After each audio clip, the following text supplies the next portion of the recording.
দেশের প্রত্যন্ত অঞ্চল থেকে পঙ্গপালের মতো ছুটে আসে জনতায় প্যারেড ময়দানে, যার তাফসীর শুনে হাজারো জনতা ইসলামের সুশীতল ছায়ায় নিয়েছে আশ্রয়। মিডিয়ার মাধ্যমে যার আলোচনার ঢেউ আশ্রে পড়েছে সুদূর আটলান্টিকের ওপারে, আর ছুটে আসছে মানুষ হিদায়াতের পথে।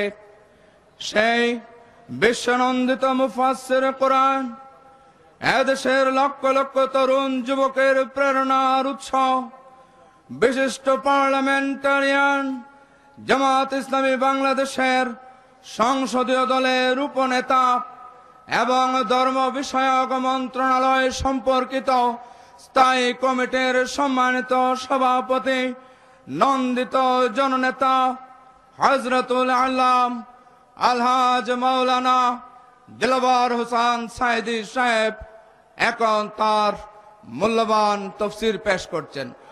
মোহতারাম প্রধান মুফাসসির এখন তাফসীর পেশ করছেন।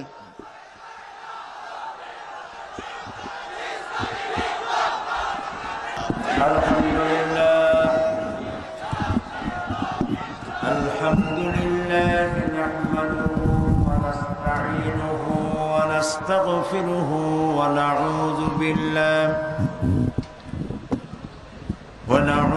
বিল্লাহি মিন শুরুরি আনফুসিনা ওয়া মিন সাইয়্যাতি আ'মালিনা।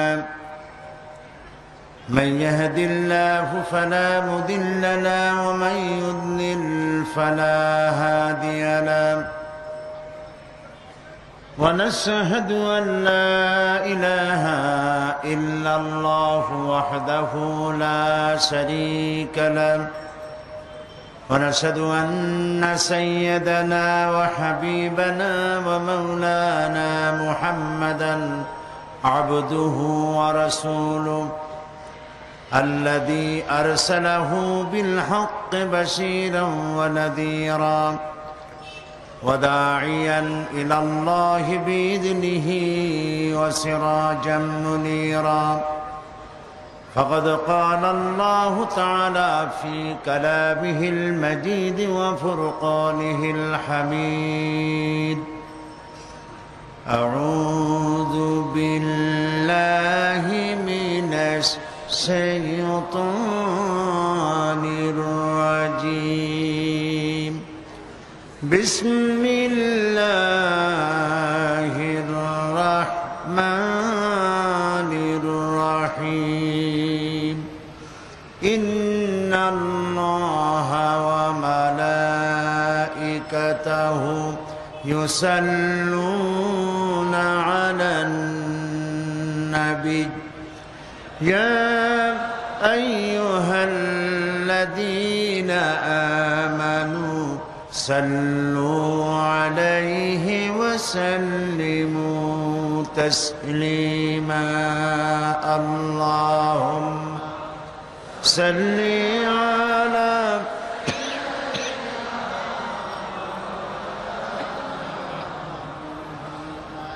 وعلى آل سيدنا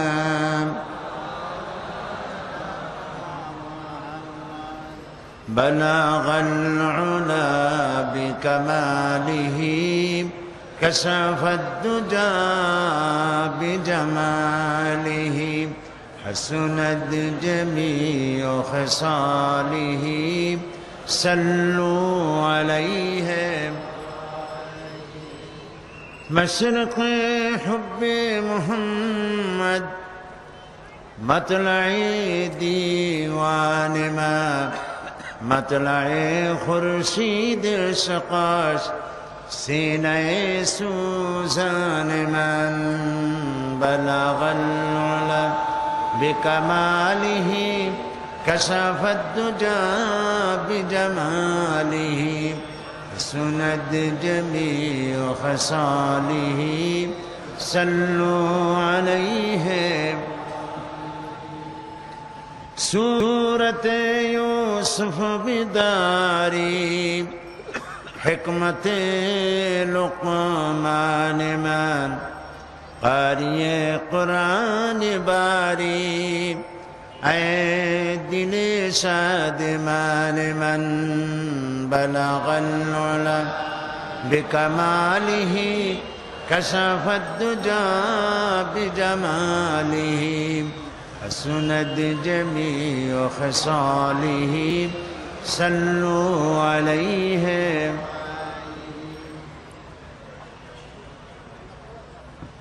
জনাব সভাপতি হযরত মাওলানা শামসুদ্দিন সাহেব দামাত বরকাতুহুল আলিয়া,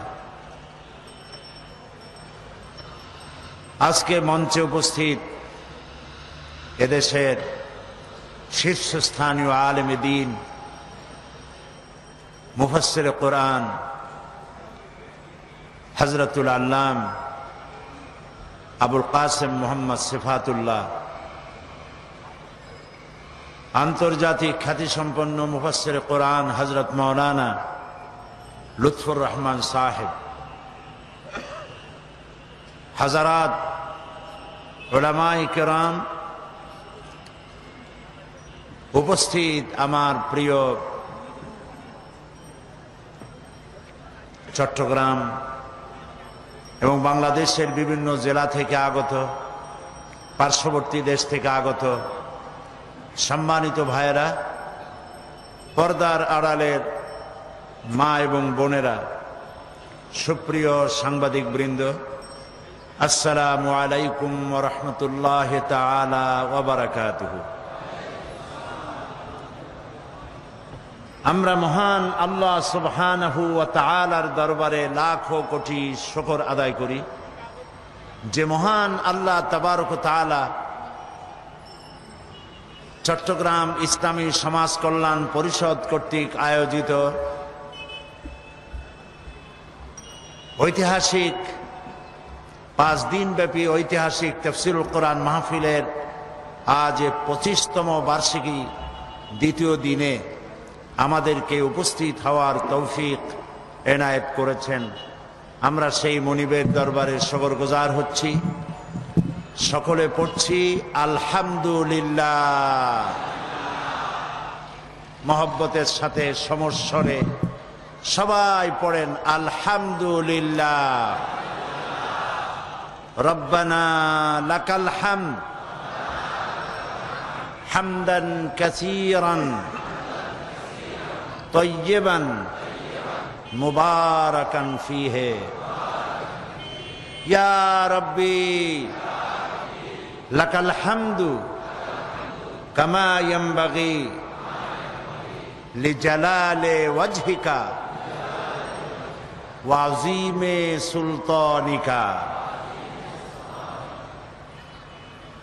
আমরা আমাদের মালিক, আমাদের খালেক, আমাদের রাজ্জাক, আমাদের মনিব, আমাদের রব, আমাদের ইলাহ, বিশাল ওই আকাশের মালিকের, কুল কায়নাতের মালিকের প্রশংসা করে নিলাম। কারণ তিনি যদি আমাদেরকে এখানে উপস্থিত হতে না দিতেন আমরা কেউ আসতে পারতাম না। আমরা এসেছি কোরআনে কারীম শোনার জন্য। সুতরাং এ মাহফিল হচ্ছে জলসায়ে রহমানি, এ মাহফিল হচ্ছে জান্নাতের টুকরা, এ মাহফিল হচ্ছে বরকতপূর্ণ মাহফিল, যে মাহফিলে আসা বসা শোনা সবটুকুন ইবাদতের মধ্যে শামিল। কারণ এখানে আমরা যা আলোচনা করছি আমরা আল্লাহ এবং রসুলকে কেন্দ্র করে, কোরআন এবং হাদিসকে কেন্দ্র করে কথা বলছি, ঠিক না ভাই? আমি আসার আগ পর্যন্ত এদেশের প্রথিতযশা আলিম, দেশ বরেণ্য শীর্ষস্থানীয় 2 জন আলেমের মুখে, মুফাসসির কোরআন, তাদের মুখে আপনারা কোরআনে কারীমের কথাই শুনেছেন। আমিও চেষ্টা করব আপনাদের সামনে কোরআনে কারীম থেকে বলার জন্য। তবে আমি কিছুই বলতে পারবো না যদি মনিব আমাকে তৌফিক এনায়েত না করেন। সুবহানাকা লা ইলমা লানা ইল্লা মা আল্লামতানা আলাইহি তাওয়াক্কালতু ওয়া ইলাইহি উনীব। সে আল্লাহ রাব্বুল আলামিনের দরবারে মিনতি করছি, লোকেরা বড় আশা করে আসে, আল্লাহ তাআলা তোমার গোলামকে দিয়ে, যারা এই মঞ্চে কথা বলেন তাদেরকে দিয়ে এমন কিছু কথা বলায়ও যা যারা বলেন এবং যারা শোনেন উভয়ের জন্য জনতা দুনিয়া এবং আখিরাতে কল্যাণমুখী হয়। আমরা বলি আমিন। প্রিয় ভাই সব, গতকাল আমরা আলোচনা করছিলাম সূরা আর রহমানের আল্লামাল কোরআন এই বিষয়ের উপরে আমরা কথা বলতেছিলাম। তার মানে হচ্ছে গোটা পৃথিবীতে, এই পৃথিবী আল্লাহ সৃষ্টি করে, কুল কায়নাতকে সৃষ্টি করে যত দয়া করেছেন, সমস্ত দয়া একত্রিত করলে কোরআন নাজিল করে যে দয়া করেছেন তার সমান হবে না। সর্বশ্রেষ্ঠ দয়া হচ্ছে যে কোরআনের মতো একখানা কিতাব তিনি আমাদেরকে দান করেছেন। আমরা বলি সুবহানাল্লাহ। এবং এই কোরআন আল্লাহ নাজিল করেছেন, দিয়েছেন এই কারণে আল্লাহ তাআলা বলছেন وعلى الله قصد السبيل ومنها جائر ولو شاء لهداكم أجمعين। আর সোজা রাস্তা বলে দেওয়ার দায়িত্ব আমি আল্লাহর।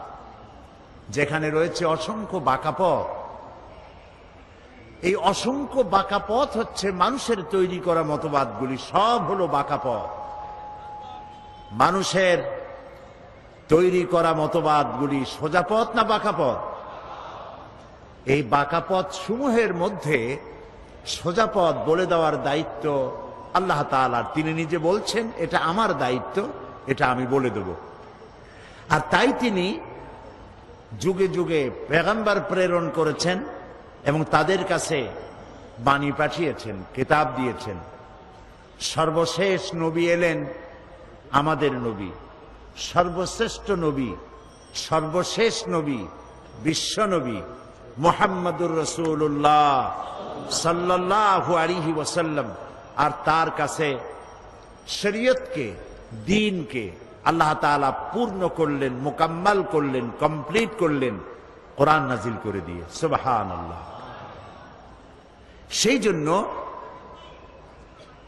এই কিতাব আল্লাহ তাআলা নাজিল করেছেন, যে কোরআন আমি আপনাদের সামনে আলোচনা করছি বা আমরা করতেছি, এ কোরআন হচ্ছে মহাবিশ্বের মহাবিস্ময়। এর থেকে আশ্চর্যজনক কিতাব এই পৃথিবীতে আর আসেনি। এ কোরআন শুধু মুসলমানদের জন্য নয়, আজ আমাদের 25 বছর পূর্তি উপলক্ষে আজকে যে মানুষের ঢল নেমেছে, এর মধ্যে নিশ্চয়ই হিন্দু ভাইরাও আছেন, অমুসলিম ভাইরাও এসেছেন, ঠিক নয় কি? আর যদি তারা নাই আসেন তাহলে প্রতি বছর মুসলমান হয় কারা? এই মঞ্চে আপনারা দেখেছেন শত শত, গত 25 বছরে শত শত হিন্দু, বৌদ্ধ, খ্রিস্টান এই মঞ্চে ইসলাম কবুল করেছেন। আলহামদুলিল্লাহ বলে আমি কোরআনে কারীমের মাহফিলের পক্ষ থেকে সেসব অমুসলিম ভাইদেরকে সুস্বাগতম জানাচ্ছি, ওয়েলকাম করছি, খের মাকদাম করছি, মারহাবা বলছি, ধন্যবাদ জানাচ্ছি। কারণ এ কোরআন শুধু মুসলমানদের জন্য আসেনি। হুদাল লিন্নাস, হাদা বায়ানুল লিন্নাস। এ কোরআন গোটা বিশ্ববাসীর জন্য। সুবহানাল্লাহ। যারা মানুষ নামে পদবাচ্য যারা বিবেচিত, যাদের নাম মানুষ, তাদের জন্য কোরআন। এই জন্য কোরআন অন্যান্য ধর্মীয় পুস্তকের মতো নয়। কোরআন হচ্ছে মানব জীবনের একটি পূর্ণাঙ্গ জীবন বিধান। এ কোরআন যখন নাজিল হয় আর নবী করিম সাল্লাল্লাহু আলাইহি ওয়াসাল্লাম যখন এটা পড়তেন, তখন তৎকালীন কাফেরেরা নবী করিম সাল্লাল্লাহু আলাইহি ওয়াসাল্লামকে পাগল বলতো। জেনে ধরা রুগী বলতো, নাউজুবিল্লাহ। এখন নবীকে যদি পাগল বলা হয়, জেনে ধরা রুগী বলা হয়, তাহলে আঘাতটা লাগে কোথায়? আল্লাহর অস্তিত্বে আঘাত লাগে। আল্লাহর নবীকে যখন মুশরিকদের পক্ষ থেকে পাগল বলা হলো, জেনে ধরা রুগী বলা হলো, মাজনুন বলা হলো, আল্লাহর পক্ষ থেকে তার জবাব এলো, রব্বুল আলামিন তাদের কথার জবাবে শুনিয়ে দিলেন, ওয়ামা সাহিবুকুম বিমাজনুন, তোমাদের সাথী তিনি পাগল নন। তোমাদের সাথী অর্থাৎ যিনি তার কৈশোর যৌবন জীবনের একটি বিরাট অংশ তোমাদের সাথে কাটালেন, 40টি বছর পর্যন্ত, তাকে তোমরা তো পাগল বলনি, আজকে পাগল বলছো কেন? সুতরাং তিনি পাগল নন, তিনি কবিও নন, তিনি জেনে ধরা রুগীও নন। আর আমি তারে কবিতা শিখাই নাই। ওয়ামা আল্লামনাহু আশ-শি'রা ওয়ামা ইয়ানবাগী লাহু, নবীর জন্য কবিতা শোভনীয় নয়, নবীর জন্য কবিতা শোভনীয় না, আমি তাকে কবিতা শিখাই নাই। নবীর জন্য কবিতা শোভনীয় নয়, তার মানে হচ্ছে কবিতা হচ্ছে যারা কবি তারা কথার ফুলঝুরি ছোটান, তেপান্তরের মধ্য দিয়ে লাগামহীন ঘোড়া ছুটিয়ে দেন, নিরুদ্দেশ্যের উদ্দেশ্যে যাত্রা করেন, কথার আগামাথা থাকে না। এই জন্য কবিরা মানুষের মনে আনন্দ সৃষ্টি করতে পারেন ঠিকই, কিন্তু কোনো বিপ্লব ঘটাতে পারেন না। কবিরা কখনো যুদ্ধের নেতৃত্ব দিয়ে সেনাপতির দায়িত্ব অথবা রাষ্ট্রপ্রধান এর দায়িত্ব সুচারুরূপে পালন করতে পারেন না। এই জন্য কবিতা এইটা নবীর জন্য শোভনীয় নয়, কারণ কবিরা এমন সব কথা বলেন যে কথার সাথে বাস্তবতার কোনো মিল থাকে না। এ বিষয়ে আমি এর পূর্বে অনেকবার আলোচনা করেছি, আজকে সেদিকে না যাই। কবিত্ব এটি একটি কোয়ালিটি, এটি আল্লাহর একটি দান। কেউ তো কবিতাকে আল্লাহর শ্রেষ্ঠত্ব, মহানত্ব, তার বিশালত্ব এগুলি প্রচারের জন্য কাজে লাগায়, কথা বুঝতে পেরেছেন? আর কেউ তো কবিতা দিয়ে মানুষকে অশ্লীলতার দিকে আকৃষ্ট করে। সুতরাং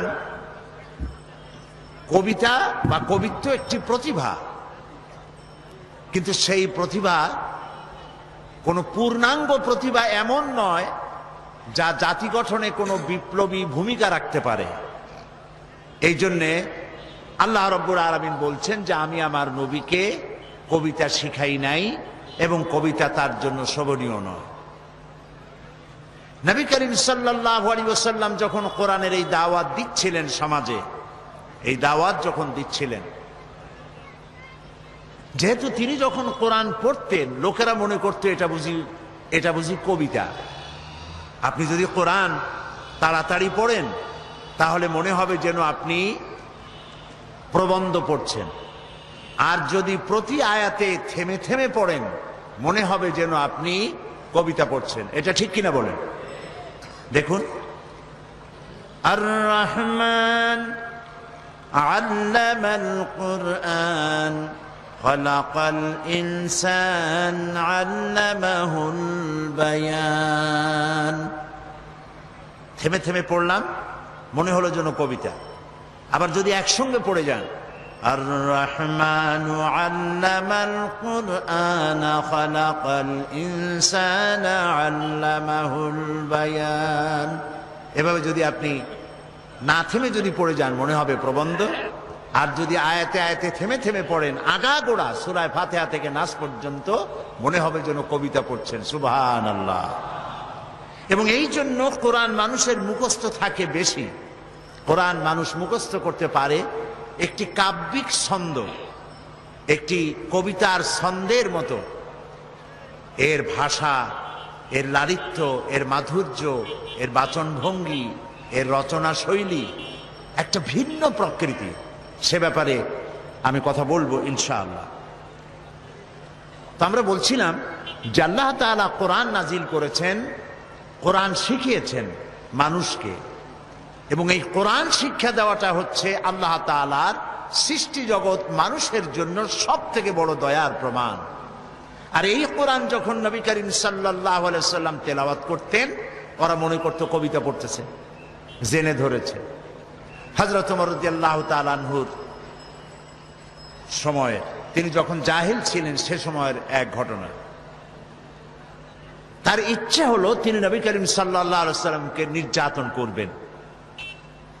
তাকে খুঁজতে লাগলেন, খুঁজতে খুঁজতে তাকে পেয়ে গেলেন। তিনি মসজিদে হারামের মধ্যে নামাজ পড়ছেন, নামাজে দণ্ডায়মান, তিনি তেলাওয়াত করছেন। এখন হযরত ওমর ভাবলেন যে এখন তো নামাজ পড়তেছে, এখন কিছু করব না, নামাজটা শেষ হোক, তারপরে যেভাবে হয় আচ্ছা তরে মারধর করব, নির্যাতন করব। নবী করিম সাল্লাল্লাহু আলাইহি ওয়াসাল্লাম তেলাওয়াত করতেছিলেন, আর এই তেলাওয়াত হযরত ওমর শুনতেছিলেন। তার হৃদয়ের মধ্যে প্রতিটি আয়াত যেন গ্রথিত হচ্ছিল। তিনি অবাক হলেন, ভাবলেন মুহাম্মদ সাল্লাল্লাহু আলাইহি ওয়াসাল্লাম নিঃসন্দেহে তাকে কোনো জেন এই সব কথা শিখিয়ে দেয়, নইলে যিনি জীবনেও লেখাপড়া করেন নাই, স্কুলে যান নাই, কলেজে যান নাই, পড়াশোনা করেন নাই, নাম লিখতে পারেন না, পড়তে জানেন না, নাম সই করতে পারেন না, এত সুন্দর করে বলেন কি করে? নিশ্চয়ই কোনো জেনে শিখায়। হযরত ওমর বলেন, আমি যখন এই চিন্তা করছি মনে মনে, জেনের শেখানো কথা হবে বোধহয়, তখন তিনি নামাজের ভেতরে যা পড়লেন তাতে আমার মনে হলো যেন আমার কথার তিনি জবাব দিলেন। কি পড়লেন? হযরত ওমর যখন এই চিন্তা করতেছিলেন, নবীজি তার তেলাওয়াতের মধ্যে এক পর্যায়ে তিনি তেলাওয়াত করলেন, ইন্নাহু লাকাউলু রাসূলিন কারীম।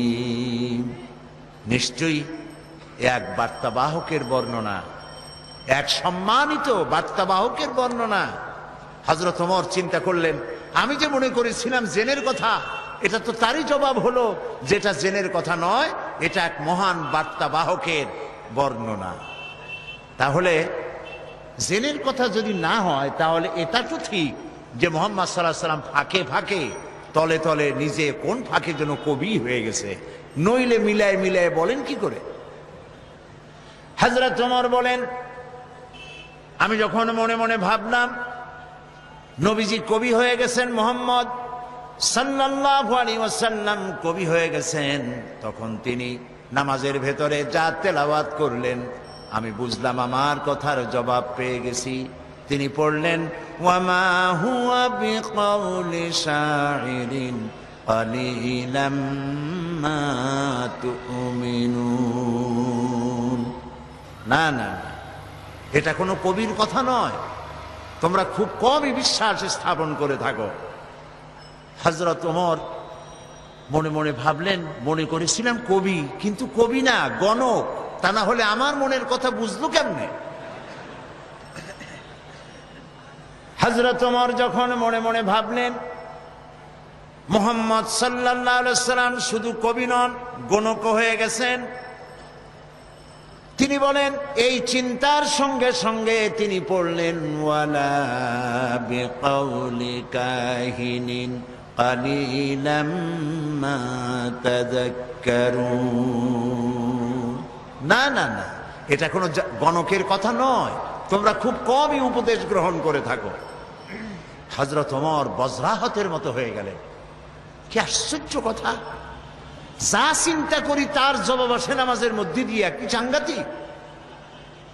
এটা জেনের কথা নয়, এটা কবির কথা নয়, এটা গণকের কথা নয়, তবে এটা কি?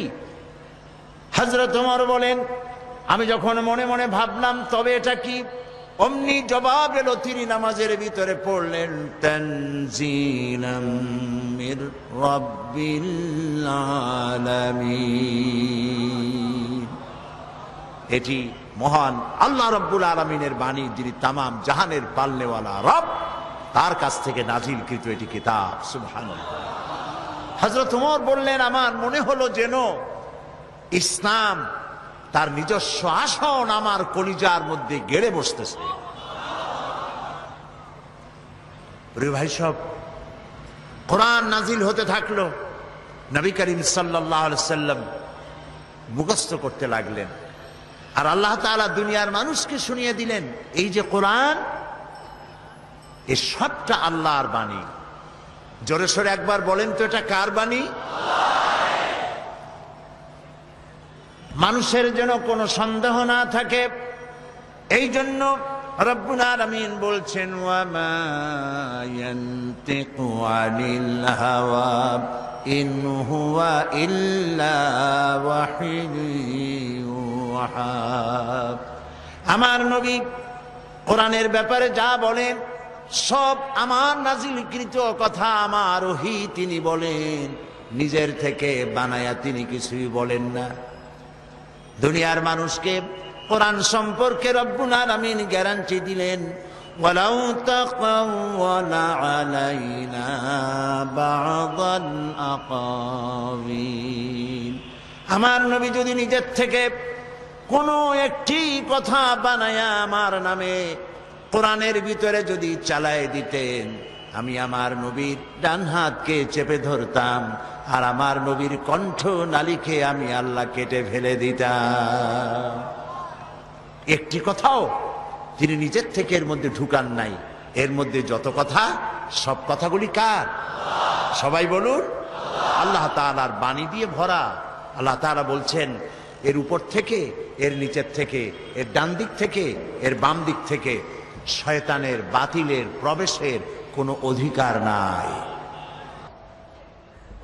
মানুষের যেন কোনো সন্দেহ না থাকে, এই জন্য রব্বুল আলামিন বলছেন, ওয়া মা ইয়ানতিকু আনিল হাওয়া ইন হুয়া ইল্লা ওয়াহিয়ুন ইউহা। আমার নবী কোরআনের ব্যাপারে যা বলেন সব আমার নাজিলকৃত কথা, আমার ওহী তিনি বলেন, নিজের থেকে বানায়া তিনি কিছুই বলেন না। দুনিয়ার মানুষকে কোরআন সম্পর্কে রব্বুল আলামিন গ্যারান্টি দিলেন, ওয়ালাউ তাকাওয়ালা আলাইনা বা'দাল আকাওয়িল। আমার নবী যদি নিজের থেকে কোনো একটি কথা বানায়া আমার নামে কোরআনের ভিতরে যদি চালায় দিতেন, আমি আমার নবীর ডান হাতকে চেপে ধরতাম, আর আমার নবীর কণ্ঠ নালীকে আমি আল্লাহ কেটে ফেলে দিতাম। একটি কথাও তিনি নিজের থেকে এর মধ্যে ঢুকান নাই। এর মধ্যে যত কথা, সব কথাগুলি কার? সবাই বলুন, আল্লাহ তাআলার বাণী দিয়ে ভরা। আল্লাহ তাআলা বলছেন, এর উপর থেকে, এর নিচের থেকে, এর ডান দিক থেকে, এর বাম দিক থেকে শয়তানের, বাতিলের প্রবেশের কোনো অধিকার নাই। এটিকে হেফাজত করেছেন স্বয়ং আল্লাহ রাব্বুল আলামিন। কে হেফাজত করেছেন? আল্লাহ তাআলা নিজেই। এই জন্য কোরআন আল্লাহ নাজিল করেছেন, এই নাজিল করার জন্য একজন বিশ্বস্ত ফেরেশতাকে ব্যবহার করেছেন। সব ফেরেশতা আল্লাহর কাছে বিশ্বস্ত, যেহেতু ফেরেশতাদের এই মাজাল নাই, তাদের এই ক্ষমতাই নাই যে আল্লাহর হুকুমের বাইরে কোনো কাজ তারা করতে পারে। তাদের দায়িত্বই হচ্ছে আল্লাহর হুকুম মেনে নিজেদেরকে পরিচালিত করা। এর বাইরে কিচ্ছু করার কোনো গুঞ্জাইশ তাদের নাই। কিন্তু এই ফেরেশতাদের মধ্য থেকে একজন ফেরেশতাকে আল্লাহ বেছে নিলেন, যাকে আল্লাহ তাআলা বললেন শাদীদুল কুওয়া, যাকে বললেন রূহুল আমিন। আমরা তাকে কি নামে চিনি? মাশাআল্লাহ, আপনারা সবাই জানেন তার নাম হযরতে জিবরাইল আলাইহিস সালাম। তিনি হলেন আল্লাহ তাআলার জেনুইন, অথেন্টিক, স্পেশাল মেসেঞ্জার। সমস্ত নবীর কাছে এই ওহী পাঠাবার জন্য আল্লাহ তাকে ব্যবহার করেছেন। এই কোরআন সবটা হলো ওহী। এই কোরআনের মধ্যে সবটা কি? ওহী। এখন ওহী কি জিনিস সেটা আমাদেরকে বুঝতে হবে। ওহী শব্দের অর্থ হলো ইশারা করা। কোন জিনিসের ভাব উদ্রেক করে দেওয়া, মনের মধ্যে কোনো ভাবের উদ্রেক করে দেওয়া, ইশারা করে দেওয়া। এখন এই ওহী কয়েক প্রকার হয়ে থাকে।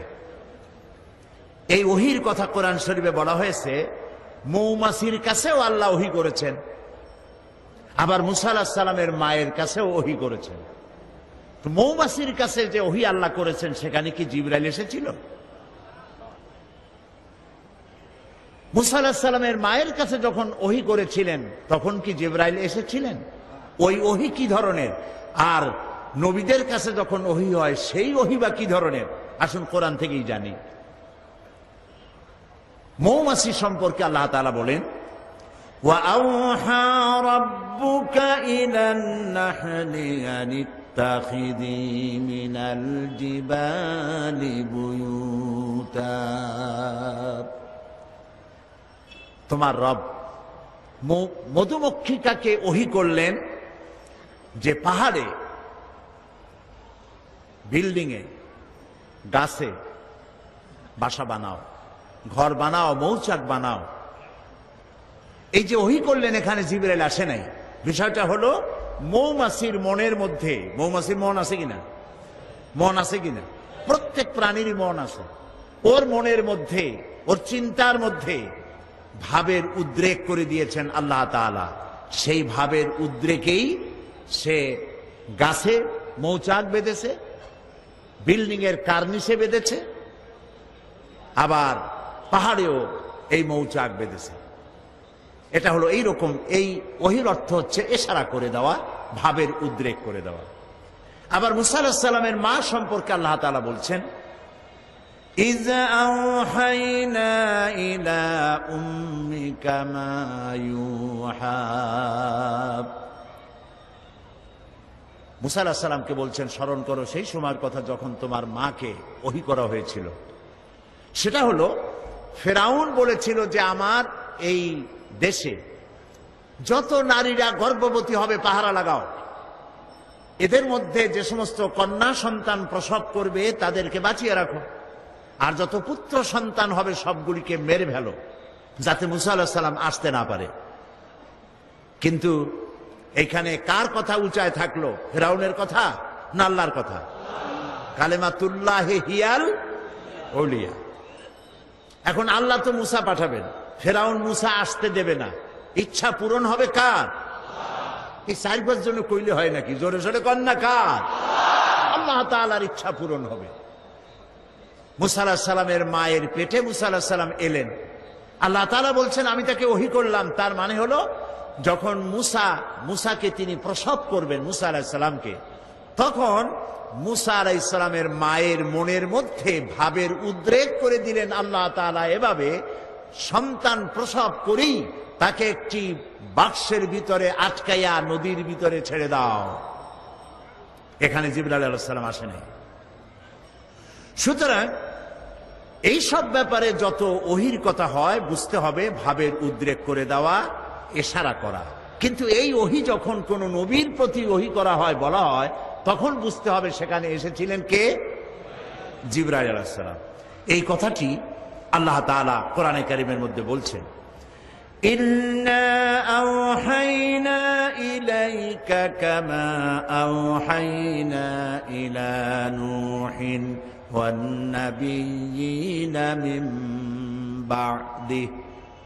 নিশ্চয়ই আমি আপনার প্রতি ওহী নাজিল করেছি, এবং এই ওহী শুধু আপনাকে দিয়ে শুরু করি নাই, এই ওহী নাজিল করেছি আপনার প্রতি যেমন করে নাজিল করেছিলাম নূহ আলাইহিস সালামের প্রতি এবং তার পরবর্তী সমস্ত নবীদের উপরে। ওয়া আওহাইনা ইলা ইব্রাহিমা ওয়া ইসমাঈলা ওয়া ইসহাকা ওয়া ইয়াকুবা ওয়াল আসবাত।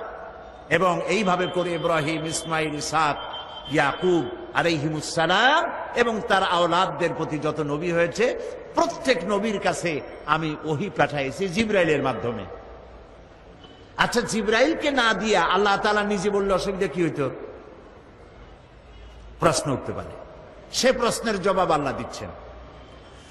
ওয়ামা কানা লিবাশারিন আন ইউকাল্লিমাহুল্লাহু ইল্লা ওয়াহিয়ান আও মিন ওয়ারাই হিজাবিন أو يرسل رسولا فيوحي بإذنه ما يشاء। আল্লাহ তাআলা বলেন এটা কখনোই সম্ভব নয় যে আল্লাহ রাব্বুল আলামিন কোন মানুষের মুখোমুখি হয়ে কোন মানুষের সামনাসামনি হয়ে তিনি কথা বলবেন, এটা আদৌ সম্ভব নয়। আল্লাহ তাআলা কোন মানুষের সামনাসামনি কথা বলবেন এটা আদৌ সম্ভব নয়, কারণ আল্লাহ তাআলা বলেছেন লা তুদরিকুহুল আবসার, কোন দৃষ্টি শক্তি আমাকে তার দৃষ্টির সীমার ভেতরে পরিব্যাপ্ত করতে পারবে না। সুবহানাল্লাহ কইতে ইচ্ছা করে না? মুসা আলাইহিস সালাম বলেছিলেন রব্বি আরিনি, আয় আল্লাহ আমি তোমারে দেখতে চাই। আল্লাহ তাআলা সাফ একটি জবাব দিয়েছেন লান তারানি, কখনো দেখতে পারবে না। মুসা আলাইহিস সালাম খুব আদুরে নবী ছিলেন, বেশি আদরের ছিলেন। তিনি যখন বেশি বেশি দেখতে চাইলেন আল্লাহ তাআলা বললেন তাহলে একটু পরীক্ষা হোক, টেস্ট হোক, দেখতে পারবা কিনা তার একটা টেস্ট হতে হবে। আল্লাহ তাআলা তার সম্মুখ থেকে ৭০,০০০ পর্দা ভেতর দিয়ে সামান্য নূরের তাজাল্লি নিক্ষেপ করলেন পাহাড়ের প্রতি, ডাইরেক্ট। তিনি তো দেখতে পারবেনই না, পাহাড়ের উপরে নূর ফেলেছেন, সেই নূরকে তিনি বরদাস্ত করতে পারেন নাই। মুসা আলাইহিস সালাম বেহুশ হয়ে জমিনে পড়ে গিয়েছে।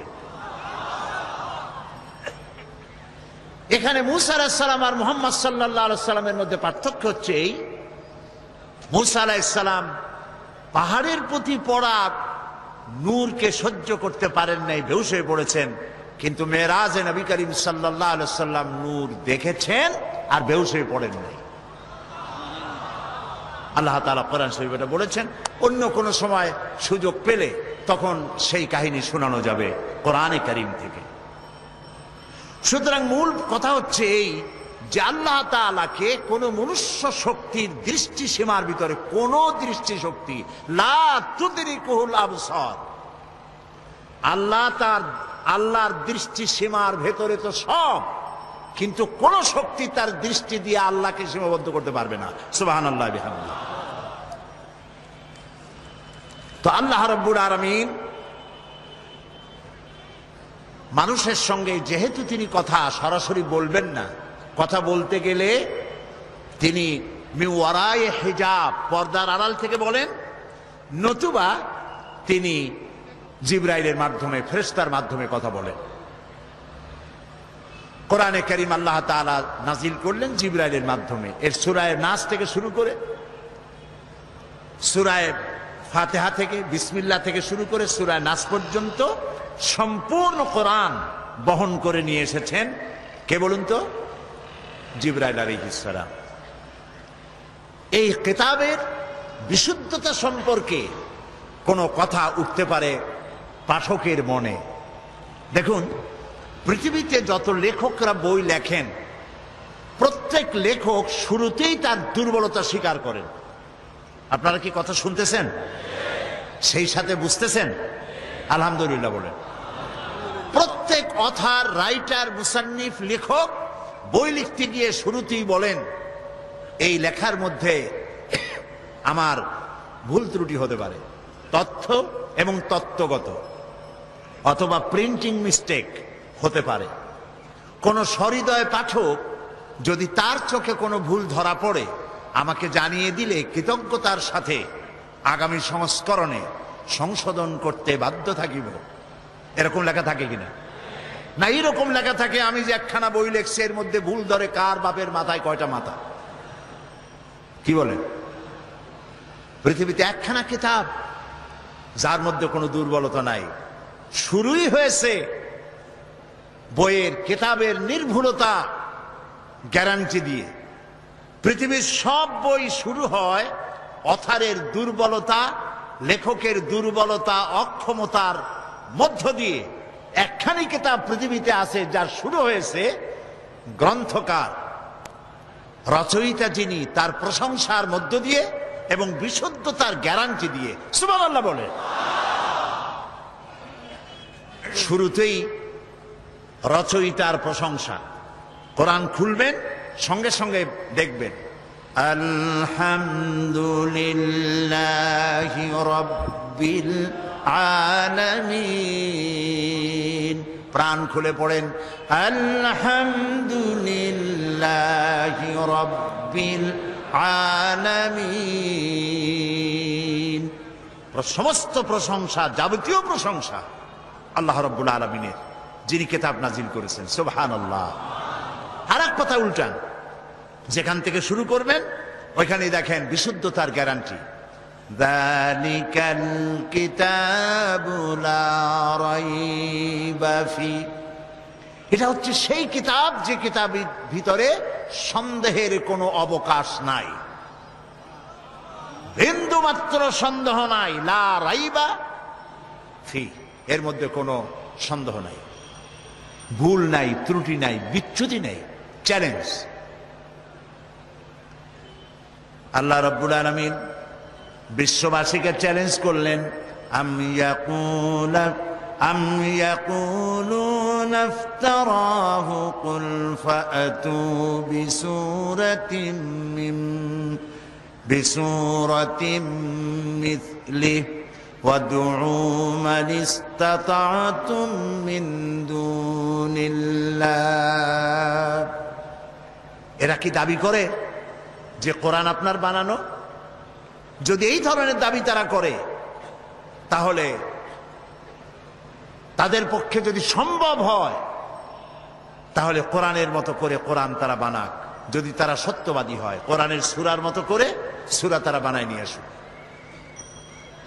মহান আল্লাহ রাব্বুল আলামিন আরো চ্যালেঞ্জ করলেন, قل لئن اجتمعت الإنس والجن أن يأتوا بمثل هذا القرآن لا يأتون بمثله ولو كان بعضهم لبعض ظهيرا قل لئن اجتمعت الإنس والجن। বলুন, গোটা পৃথিবীর সমস্ত মানুষ আর জিন সব যদি একত্রিত হয় এই ব্যাপারে যে কোরআনের মতো একখানা কোরআন বানাবে, লা ইয়াতুনা বিমিসলিহি, আল্লাহ তাআলা বলছেন কখনো তাদের পক্ষে সম্ভব হবে না কোরআনের মতো একখানা কোরআন বানাইতে। ওয়ালাউ কানা বা'দুহুম লিবা'দিন যাহিরা, যদি তারা পরস্পরকে সাহায্য সহযোগিতা, জেনেরা যদি মানুষেরা করে, মানুষেরা যদি জেনেরা করে, কিয়ামত পর্যন্ত যদি প্রচেষ্টা চালায়, কোরআনের মতো একখানা কিতাব বানাইতে পারবে। এটা কি সোজা চ্যালেঞ্জ না কঠিন চ্যালেঞ্জ? এই কঠিন চ্যালেঞ্জের মোকাবেলা কেউ কি করতে পেরেছে? আল্লাহ রাব্বুল আলামিন একটি সূরা অথবা 10টি সূরা অথবা কোরআনের মতো কোরআন বানাবার চ্যালেঞ্জ করে সর্বশেষ আরো একটি চ্যালেঞ্জ করলেন, ইন কুনতুম ফি রাইবিম মিম্মা নাযালনা আলা আবদিনা ফাআতু বিসূরাতিন মিন মিসলিহি وادعوا شهداءكم من دون الله إن كنتم صادقين إن كنتم في ريب مما نزلنا على عبدنا। আমার বান্দার উপর যে কিতাব নাজিল করেছি, যদি তোমাদের সন্দেহ হয় যেটা বান্দার বানানো, মানুষের বানানো, ফাতু বিসূরাতিন, তাহলে কোরআন শরীফের ছোট্ট একটি সূরার মতো সূরা বানাও। চ্যালেঞ্জের ধরনটা দেখুন। আল্লাহ তাআলা বললেন না যদি পারো সূরা বাকারার মতো একটা সূরা বানাও, সূরা আনআমের মতো, মায়েদার মতো, আরাফের মতো একটা সূরা বানাও না। ফাতু বিসূরাতিন, ক্ষুদ্র কনিষ্ঠ যে সূরাটি আছে কোরআন শরীফের, ওই রকম একটি সূরা পারলে বানাও। এবং আল্লাহ বাদে যত সাহায্যকারী আছে তাদের সাহায্য গ্রহণ করো। আজ পর্যন্ত এই চ্যালেঞ্জের মোকাবেলা কেউ করতে বলেন পারে না। আল্লাহকে তো মানুষ অস্বীকার করে না, অস্বীকার বলে না যে আল্লাহ নাই, দেয়ার ইজ নো গড বলে না, স্রষ্টা বলতে কেউ নাই বলে না, এরকম পাগল ছাগল দুনিয়ায় আছে যারা বলে স্রষ্টা বলতে কেউ নাই, বলে। কিন্তু একথা কেউ বলে না যে কোরআন শরীফ এটা মানুষের বানানো, এটা বলে না কেউ। আপনারা শুনছেন নাকি কেউ বলেছে কোরআন মানুষের বানানো? বলে না। কেন বলে না? কারণ হলো এরা জাতে মাতাল হলেও তালে ঠিক আছে। ওদের চিন্তা যে যদি বলি এটা মানুষের বানানো, তাহলে যারা শুনবে তারা এসে পাড়ায় ধরবে, বলবে বেটা তুইও তো মানুষ, পারলে বানা কোরআন শরীফ একটু দেখা। মুসাইলামায়ে কাজ্জাব নবুয়তের দাবি করলো, আর তাকে চেপে ধরলো উম্মতেরা। উম্মত তো কিছু পাইয়াই গেছিল, তাকে চেপে ধরা হলো যে নবী হইলেন তাই এতদিন নবী হয়েছেন, একটা সূরা আমরা পাইলাম না। এটা কেমন কথা? মুহাম্মদ সাল্লাল্লাহু আলাইহি সাল্লামের উপরে এত সূরা আসে, নিয়ে কুলাইতে পারেন আর আপনি একটাও দিতে পারলেন না। সে কয় যে দেখো আমি কেবল না নবী হইলাম, জিবরাইল একটু আসবে তো আসতে দাও। তো ধীরে ধীরে একদিন বলল যে হ্যাঁ আমার কাছে এবার একটা সূরা দিয়ে গেছে, গভীর রাত্রে জিবরাইল আসছিল, সূরাটা দিয়ে গেছে। কি সূরা? কয় যে ভালো সূরা। তো শুনান আমাদেরকে। সবাই আগ্রহ নিয়ে বসে আছে, কি একখান সূরা শুনাইবে। তো শুনাইলো ইন্না আ'তাইনাকাল আক ফাসাল্লি লিরাব্বিকা ওয়াজআক ইন্না শানিয়াকা হুয়াল আবলাহ। উম্মতেরা কয় কি সাংঘাতিক সূরা, পড়লে তো কাইসে মরে যাব। আরে ওর অর্থ কত বেকায়দা, এটা কোনো অর্থ হইল? ইন্না আ'তাইনাকাল আক, আমি তোমাকে হুতুম পেঁচা দান করছি। নবীও যে কায়দার, পাখিও সেই কায়দার। ফাসাল্লি লিরাব্বিকা ওয়াজআক, অতএব তুমি তোমার রবের উদ্দেশ্যে চিৎকার মারো। ইন্না শানিয়াকা হুয়াল আবলাক, কারণ তোমার শত্রুরা হবে সাদা এবং কালো রঙের। পৃথিবী সূর্য তো পশ্চিম দিক থেকে উদয় হবে, কিন্তু কোরআন শরীফের মতো একটি সূরা পারা তো দূরের কথা, একটি ছোট্ট সূরাও কেউ তৈরি করতে পারবে না। এবার জোরে সোরে বলেন সুবহানাল্লাহ। এটার নাম হচ্ছে কোরআন শরীফ। এটার নাম কি? কোরআন শরীফ। এই কোরআন হচ্ছে চিরন্তন শাশ্বত এক বিশাল মুজিজা। সুবহানাল্লাহ বলতে ইচ্ছে করে না ভাই? কোরআন কি? মুজিজা। এই পৃথিবীতে আল্লাহ রাব্বুল আলামিন যত নবী পাঠিয়েছেন, সমস্ত নবীদের কি উন্নত মানের চরিত্র দিয়েছেন, আর মুজিজা দিয়েছেন, ওহী দিয়েছেন। সব নবীদেরকে কম বেশি মুজিজা দেওয়া হয়েছে। মুজিজা যারা পেলেন, মারা যাওয়ার সঙ্গে সঙ্গে মুজিজা শেষ হয়ে গেল, মুজিজার কার্যকারিতা আর রইল না। যেমন মুসা আলাইহিস সালামের মুজিজা ছিল হাতের লাঠি ফেলে দিলে কি হয়ে যেত। মুসা আলাইহিস সালাম ইন্তেকাল করেছেন, লাঠি খানা কবরে নিয়ে যান নাই। উম্মতেরা হাজারো চেষ্টা করে 1 সেকেন্ডের জন্য 1 বিগত একটা সাপ বানাইতে পারে নাই। দাউদ আলাইহিস সালামের মুজিজা ছিল তার গলার আওয়াজ।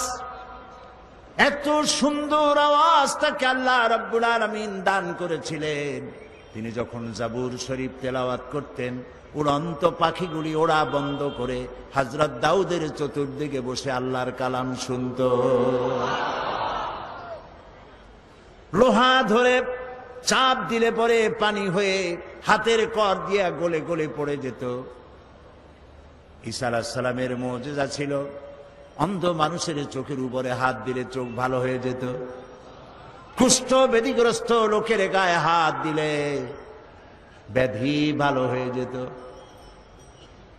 মুসা আলাইহিস সালাম দুনিয়া থেকে বিদায় হলেন, মুজিজাও বিদায় হয়ে গেল। সুলাইমান আলাইহিস সালামের মুজিজা ছিল সূরা আন-নামল পড়ে দেখেন। গল্প শোনাচ্ছি না, কোরআন শোনাচ্ছি। হযরতে সুলাইমান সকাল বেলায় সিংহাসনে বসতেন। আল্লাহ বলেন 1 মাসের পথ বিনা ইঞ্জিনে উড়ে যেতেন। সন্ধ্যা বেলায় আর 1 মাসের পথ বিনা ইঞ্জিনে উড়ে ফিরে চলে আসতেন। হযরত সুলাইমান ইন্তেকাল করলেন, সিংহাসন কবরে নিয়ে যান নাই। উম্মতেরা 1 সেকেন্ডের জন্য জমিন থেকে 2 আঙ্গুল উপরে উঠাইতে পারে নাই। ঈসা আলাইহিস সালাম ইন্তেকাল করেন নাই, রব্বুল আলামিন তাকে উঠায় নিয়েছেন। তিনি যে অন্ধ লোকের চোখের উপরে হাত দিলে চোখ ভালো হয়ে যেত, তাকে আল্লাহ উঠায় নিলেন। তার ভক্ত অনুরক্ত, তার উম্মতের দাবিদার শত শত কোটি খ্রিস্টান পৃথিবীতে আছে, একটা অন্ধ লোকের চোখে হাত বুলাইয়া কারো চোখ ভালো বানাইয়া দিতে পারে নাই। প্রিয় ভাই সব, এই পৃথিবীতে রব্বুল আলামিন সব নবীকে কম বেশি মর্যাদা দিয়েছেন, সব থেকে শ্রেষ্ঠ মর্যাদা দিয়েছেন আমাদের নবীকে। নবীজি মুহাম্মদ রাসূলুল্লাহ সাল্লাল্লাহু আলাইহি ওয়াসাল্লামের জীবনে হাজার হাজার মুজিজা সংঘটিত হয়েছে। নবীজির সমস্ত মুজিজার ভিতরে সর্বশ্রেষ্ঠ মুজিজা যেটা, তার নাম কোরআন। রাসূলের মুজিজার নাম কি? রাসূল দুনিয়া থেকে চিরকালের জন্য বিদায় হয়ে গেছেন, মুজিজা কবরে নিয়ে যান নাই, মুজিজা রেখে গেছেন। এই মুজিজা থাকবে কিয়ামত পর্যন্ত, লোকেরা শুনবে, বোঝে না তাও কান্দে। রমজান মুবারকের মাসে তারাবির নামাজের ভিতরে লোডশেডিং হয়, বিদ্যুৎ চলে গেছে, পাখা ঘোরে না, গরমের মধ্যে ঘরমাক্ত হয়, কোরআন শোনা বাদ দিয়া নামাজিরা বাইর হয়ে যায় না। সারা পৃথিবী জুড়ে সব থেকে বেশি যে কিতাব পড়া হয়েছে তার নাম কোরআন শরীফ।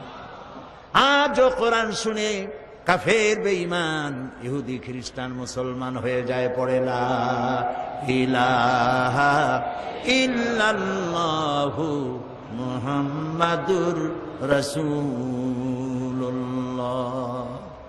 শ্রেষ্ঠ মুজিজা, সুবহানাল্লাহ বলে। সারা বিশ্বের চিরবিস্ময় এই কোরআনকে আল্লাহ রাব্বুল আলামিন নাজিল করে হেফাজতের ব্যবস্থা করেছেন। আল্লাহ রাব্বুল আলামিন বলেন, ইন্না নাহনু নাযালনা যিকরা ওয়া ইন্না লাহু লাহাফিজুন। কোরআন নাজিল করেছি আমি আল্লাহ, আর এর সংরক্ষণের সবটুকুন দায়িত্ব আমি গ্রহণ করেছি। কোরআন হেফাজতের দায়িত্ব কার? আল্লাহ হেফাজত করছে। মানুষের সিনার ভিতরে এটাকে বদ্ধমূল করে দিয়েছেন। আল্লাহু আকবার।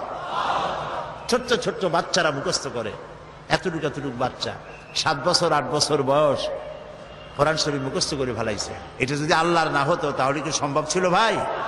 সম্ভব ছিল না। প্রতি রমজান মাসে, বুখারীর হাদিস, প্রতি রমজান মাসে জিবরাইল আলাইহিস সালাম নবী করিম সাল্লাল্লাহু আলাইহি ওয়াসাল্লামের কাছে আসতেন আর বলতেন, এ পর্যন্ত যতটুকু নাজিল হয়েছে আমাকে পড়ে শোনান। নবী করিম সাল্লাল্লাহু আলাইহি ওয়াসাল্লাম তেলাওয়াত করে শোনাইতেন আর জিবরাইল আলাইহিস সালাম শুনতেন। এরপরে হযরত জিবরাইল বলতেন, ইয়া রাসূলুল্লাহ, এবার আমি পড়ি, আপনি শোনেন। এটা এই জন্য করতেন যাতে করে আল্লাহর কালাম মুখস্থ করার ব্যাপারে কোনো ভুল ত্রুটি হয়ে না যায়। দেখেন না, রমজান মাস আসার আগে হাফেজ সাহেবরা একজন আরেকজনের শুনাইতে থাকে যাতে ইয়াদে কোনো রকম সর্বনাশ না হয়। 3 পারা দিয়ে 7 পারায় না ঢোকে, 9 পারা দিয়ে 13 পারায় না যায়। এই জন্য হাফেজ 2 জন রাখা লাগে মসজিদে, যেহেতু পিছনে তো আপনারা বুঝবেন না যে কোন জায়গাতে কোন সর্বনাশ হয়ে গেল। ঠিক কিনা বলেন? নবী করিম সাল্লাল্লাহু আলাইহি ওয়াসাল্লামের কাছে যে বছর নবী করিম সাল্লাল্লাহু আলাইহি ওয়াসাল্লাম ইন্তেকাল করবেন, তার জীবনের শেষ রমজানে হযরত জিবরাইল এলেন, এসে বললেন, ইয়া রাসূলুল্লাহ, গোটা কোরআন শরীফ পুরাটা আপনি আমাকে তেলাওয়াত করে শোনান। তিনি তেলাওয়াত করলেন, জিবরাইল শুনলেন। জিবরাইল বললেন, এবার আমি পড়ি, তেলাওয়াত করি, আপনি শোনেন। আবার তিনি তেলাওয়াত করলেন, শুনলেন। হযরত জিবরাইল বললেন, আবার তেলাওয়াত করুন, আমি শুনবো। আবারও তিনি তেলাওয়াত করলেন, জিবরাইল শুনলেন। হযরত জিবরাইল বললেন, এবার আমি আবার তেলাওয়াত করি, আপনি শোনেন। নবী করিম সাল্লাল্লাহু আলাইহি ওয়াসাল্লামের ইন্তেকালের বছর শেষ রমজানে হযরত জিবরাইল 2 বার শুনাইছেন এবং হযরতে রাসূল 2 বার হযরতে জিবরাইলকে শুনিয়েছেন। কোরআনের অথেন্টিসিটির ব্যাপারে, এর বিশুদ্ধতার ব্যাপারে গোটা পৃথিবী নির্বাক, হতবাক, বিস্ময় হতবাক হয়ে গিয়েছে। কোরআনের মতো বিশুদ্ধ গ্রন্থ আল্লাহর আরশের নিচে জমিনের উপরে দ্বিতীয় আরেকটি নাই। বলুন আল্লাহু আকবার। এ হচ্ছে সেই কোরআন। এই কোরআন কোন গতানুগতিক কিতাব নয়। এর মধ্যে রয়েছে ইতিহাস, রয়েছে বিজ্ঞান। আল্লাহ পাক বলছেন আর রহমান আল্লামাল কোরআন, তিনি দয়াবান, তার এত দয়া যে তিনি কোরআনের মতো একখানা কিতাব আমাদের দিয়েছেন। সুবহানাল্লাহ। গতকালকে বলছিলাম না, কি বলছিলাম? মাথা তো ঝুলাইলেন। গতকাল বলেছিলাম, অনেক কথার মধ্যে এটা বলেছিলাম আল্লাহর কথা। قل بفضل الله وبرحمته فبذلك فليفرحوا هو خير مما يجمعون।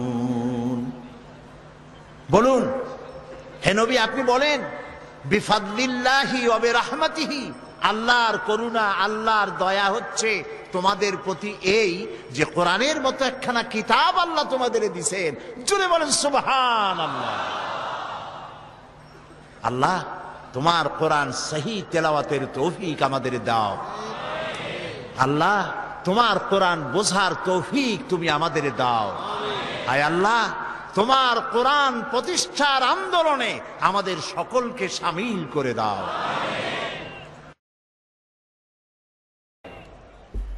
কোরআন,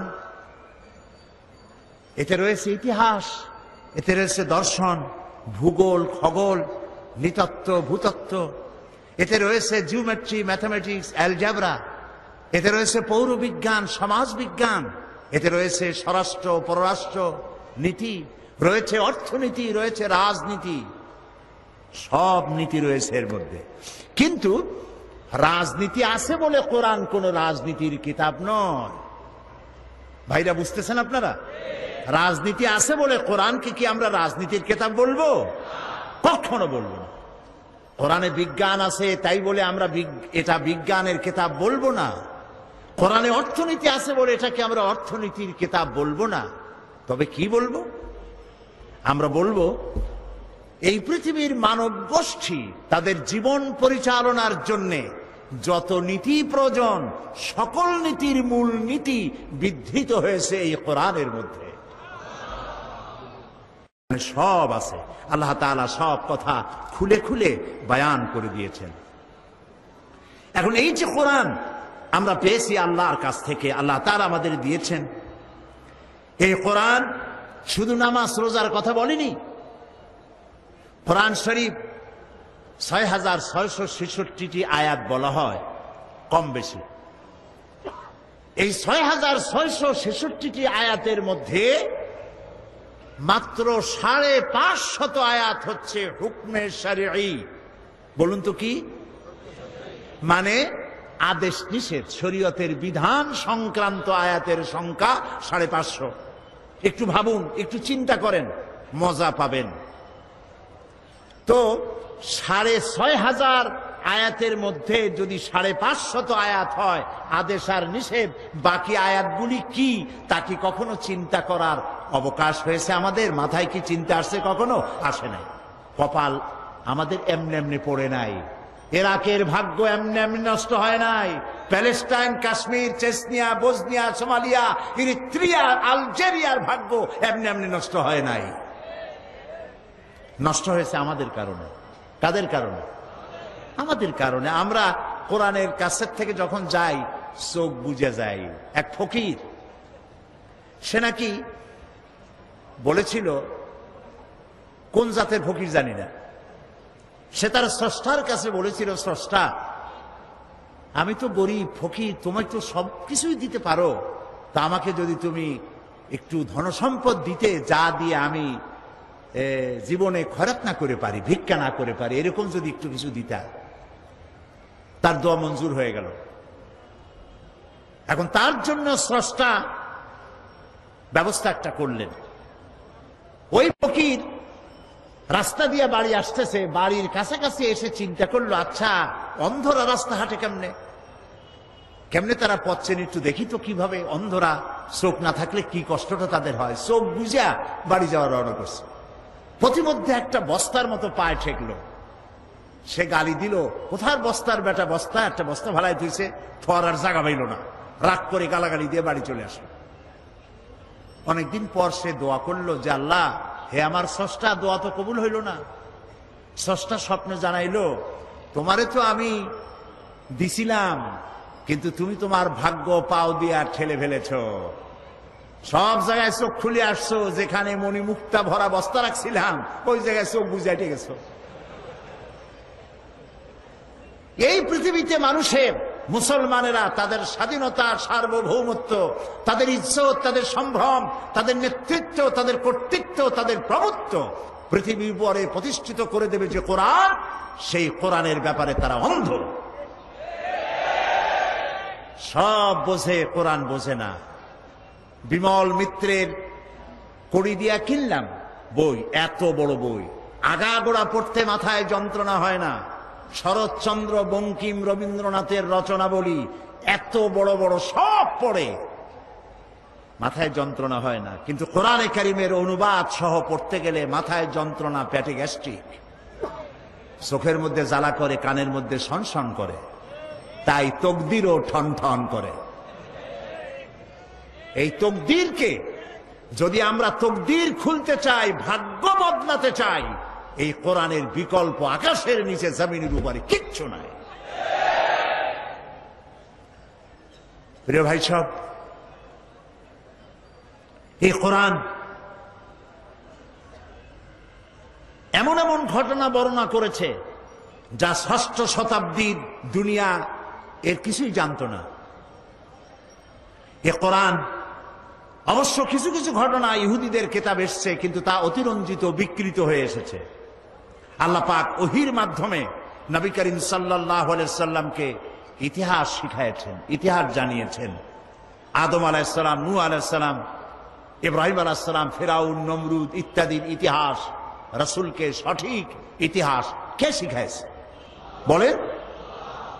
আল্লাহ রাব্বুল আলামিন বলেন, তিলকা মিন আম্বাইল গায়বি নূহিহা ইলাইকা মা কুনতা তা'লামুহা আনতা ওয়ালা কওমুকা মিন ক্বাবলি হাদা। এটা হলো সেই অজ্ঞাত ঘটনা বলি, যা আপনি এ সম্পর্কে কিছুই জানতেন না, আপনিও জানতেন না, আপনার কওমও জানতো না। আমি ওহীর মাধ্যমে সঠিক ঘটনাগুলি আপনাকে জানিয়ে দিয়েছি। হযরত ইউসুফ আলাইহিস সালামের ঘটনা বর্ণনা করে আল্লাহ পাক বলছেন, যালিকা মিন আম্বাইল গায়বি নূহিহি ইলাইকা ওয়া মা কুনতা লাদাইহিম ইয আজমাউ আমরাহুম ওয়া হুম ইয়ামকুরুন। এটা হলো সেই ঘটনা যা আমি ওহীর মাধ্যমে আপনাকে জানিয়েছি, ইউসুফ আলাইহিস সালামের ঘটনা। অথচ তার ভাইরা যখন ঐক্যবদ্ধভাবে তার বিরুদ্ধে ষড়যন্ত্র করতেছিল, তখন আপনি সেখানে উপস্থিত ছিলেন না। আমি ওহীর মাধ্যমে প্রাগ ঐতিহাসিক এসব ঘটনা আপনাকে জানিয়ে দিয়েছি। আল্লাহ রাব্বুল আলামিন হযরত মূসা আলাইহিস সালামের ঘটনা রাসূলকে কোরআনের মাধ্যমে শোনাচ্ছেন আর বলছেন, وَمَا كُنْتَ بِجَانِبِ الْغَرْبِيِّ إِذْ قَضَيْنَا إِلَى مُوسَى الْأَمْرَ وَمَا كُنْتَ مِنَ الشَّاهِدِينَ। আর সিনাই পর্বতের পশ্চিম প্রান্তে মূসা আলাইহিস সালামকে আমি যখন তাকে নির্দেশাবলী দিয়েছিলাম, আপনি সেখানে উপস্থিত ছিলেন না। আমি ওহীর মাধ্যমে আপনাকে সে ঘটনাও জানিয়েছি। كذلك نقص عليك من أنباء ما قد سبق وقد آتيناك من لدنا ذكرا। এভাবেই আপনার কাছে অতীতের সমস্ত ঘটনা বলি আমি আপনাকে নিজের নিকট থেকে একটির পর একটি করে ওহীর মাধ্যমে জানিয়ে দিয়েছি। এভাবে আল্লাহ তাআলা রাসূলকে ইতিহাস জানালেন। আল্লাহ তাআলা রাসূলকে বিশ্বলোক সম্পর্কে, ঊর্ধ্বলোক সম্পর্কে জ্ঞান দান করেছেন। 1665 খ্রিস্টাব্দে স্যার আইজাক নিউটন তিনি মাধ্যাকর্ষণ শক্তির কথা বিশ্ববাসীকে জানালেন। কিন্তু আশ্চর্যের কথা যে নবী করিম সাল্লাল্লাহু আলাইহি ওয়াসাল্লাম কখনো কোনো সায়েন্স ল্যাবরেটরিতে কোনো গবেষণা করেননি, কোনো একাডেমিক কোয়ালিফিকেশন গ্রহণ করেননি, লিখতে জানেন না, পড়তে জানেন না। স্যার আইজাক নিউটন যে তথ্য তিনি দিলেন 1665 খ্রিস্টাব্দে, আজ থেকে 1500 বছর পূর্বে এক নিরক্ষর উম্মি নবীর মুখ থেকে আল্লাহ রাব্বুল আলামিন সেই মাধ্যাকর্ষণ শক্তির কথা কোরআন শরীফে আল্লাহ উল্লেখ করে দিয়েছেন। আল্লাহ রাব্বুল আলামিন বলেন, ইন্নাল্লাহা ইউমসিকুস সামাওয়াতি ওয়াল আরদা আন তাজুলা, নিশ্চয়ই আল্লাহ নবমণ্ডল এবং ভূমণ্ডলকে এমন ভাবে ধারণ করে রেখেছেন যে এটা পরস্পর থেকে বিচ্ছিন্ন হতে পারে না। এর মধ্যেই ইঙ্গিত রয়েছে যে প্রত্যেকটি গ্রহের আলাদা আলাদা ল অফ গ্রাভিটেশন, মাধ্যাকর্ষণ শক্তি রয়েছে। সুবহানাল্লাহ বলুন। আমি ব্ল্যাক হোলের কথা আপনাদেরকে গত বছর না কবে শুনিয়েছিলাম। এই ব্ল্যাক হোলের কথা, অন্ধকূপের কথা আজ বিজ্ঞানীরা বলছেন। মহাশূন্যের ভিতরে রয়েছে ব্ল্যাক হোল। ব্ল্যাক হোলটা কি, একথা আমি আপনাদের সামনে আলোচনা করেছিলাম যে সূর্য হচ্ছে পৃথিবীর চাইতে 13 লক্ষ গুণ বড়, আর গ্যালাক্সির ভিতরে, ছায়াপথের ভেতরে, মিল্কি ওয়ের ভেতরে রয়েছে অসংখ্য তারকা এমন, যার এক একটি তারকা যে সূর্য পৃথিবীর চাইতে 13 লক্ষ গুণ বড়, এরকম 2.5 থেকে 3 কোটি সূর্য খাইয়া হজম করতে পারে এমন হাজার হাজার তারকা আল্লাহ তাআলা মহাশূন্যে রেখে দিয়েছেন। বিজ্ঞানীরা মনে করেছিল এইটাই সব থেকে বড়, মহাশূন্যের থেকে বড় আর কিছু নাই। পরবর্তী সময় বিজ্ঞানীরা দেখলো যে না, ওর থেকেও বড় জিনিস আছে। সেটা কি? সেটা হলো ব্ল্যাক হোল, অন্ধকূপ।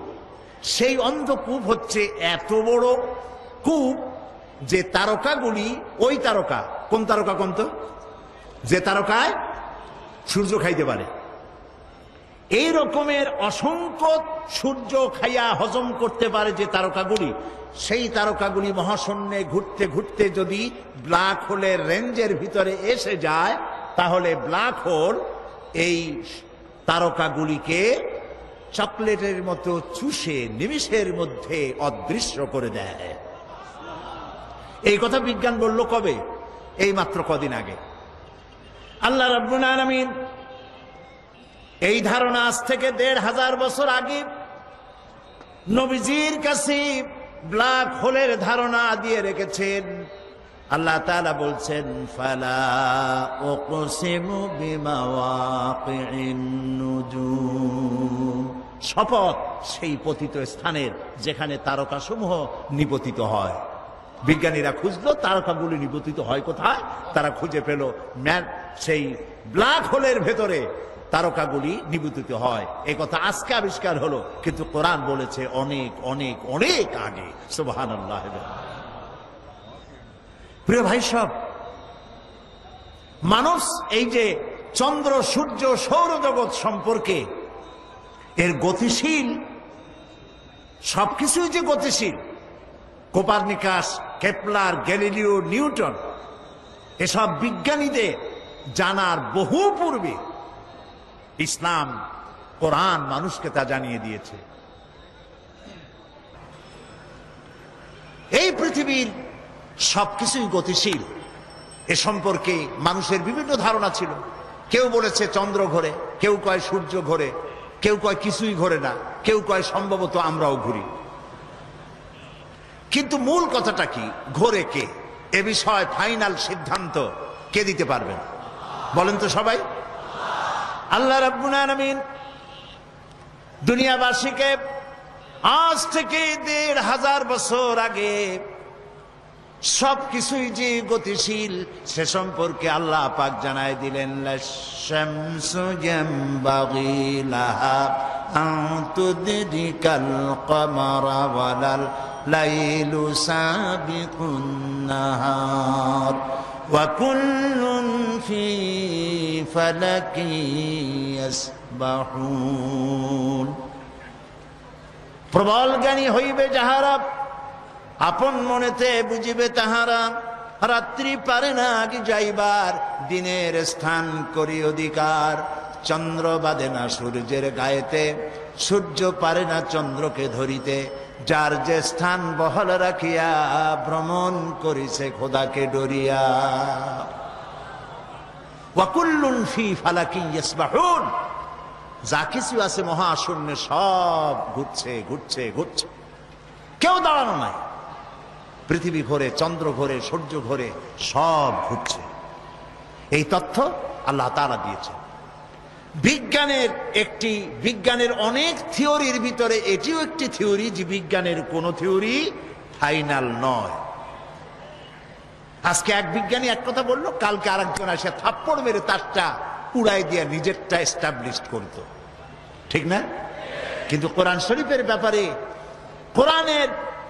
কোরআনে বর্ণিত বিজ্ঞানের এই তত্ত্বটি ভুল এই কথা বলার মতো হিম্মত পৃথিবীতে কারো আজও হয়েছে যদি কারো হিম্মত হয় বলেন আমরা শুনি এই হিম্মত পৃথিবীতে কারো নাই এ কোরআন মানুষের সৃষ্টি নৈপুণ্যতার কথা বলেছে কিভাবে মানুষ সৃষ্টি হয়েছে এ ধারণা দিয়েছে কোরআন এ ধারণা দিতে গিয়ে দার্শনিকরা ভুল করেছে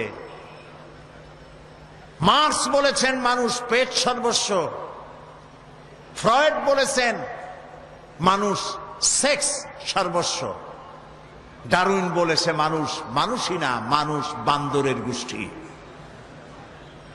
কত বড় উল্লুক ওরা ওদের মাতামহ বান্দর ওদের পিতামহ ভাল্লুক এগুলি বলে তারা তৃপ্তি পেতে পারে কিন্তু মুসলমানদের এতে কোনো তৃপ্তি নাই মুসলমানের তৃপ্তি কোথায় এবং মানুষের উৎপত্তি কোথায় অরিজিন কোথায় তা বলতে পারবেন কে ডারউইনের 14 গোষ্ঠীও বলতে পারবে না কে পারবে কেবলমাত্র সে আল্লাহ রাব্বুল আলামিন কোরআনের মধ্যে ধারণা দিয়ে দিয়েছেন তোমাদের উৎপত্তি কোত্থেকে তোমাদের দাদা নানা বান্দর না কেউ যদি বলে আমার নানা বান্দর আমার দাদা উল্লুক এই সব কথা বলার মধ্যে কোনো কৃতিত্ব আছে কোনো মজা আছে কোনো মর্যাদা আছে আল্লাহ তাআলা শিখিয়ে দিয়েছে আমরা আদম থেকে আমরা বান্দর থেকে না আমরা আদম থেকে আর আদম মাটি থেকে সুবহানাল্লাহ বলেন সুবহানাল্লাহ প্রিয় ভাই সব কোরআন এসব কথায় বৈজ্ঞানিক তত্ত্বগুলি আল্লাহ তাআলা কোরআনের মধ্যে স্পষ্ট করে মানব গোষ্ঠীকে জানিয়ে দিয়েছে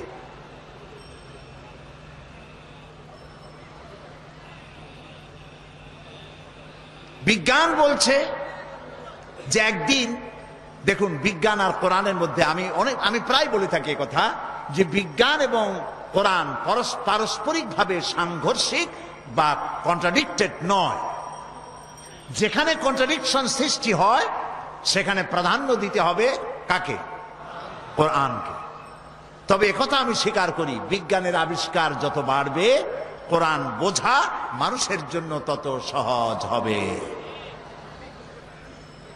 এখন বিজ্ঞান বলছে যে চন্দ্র সূর্য একদিন এর উত্তাপ হারিয়ে ফেলবে এবং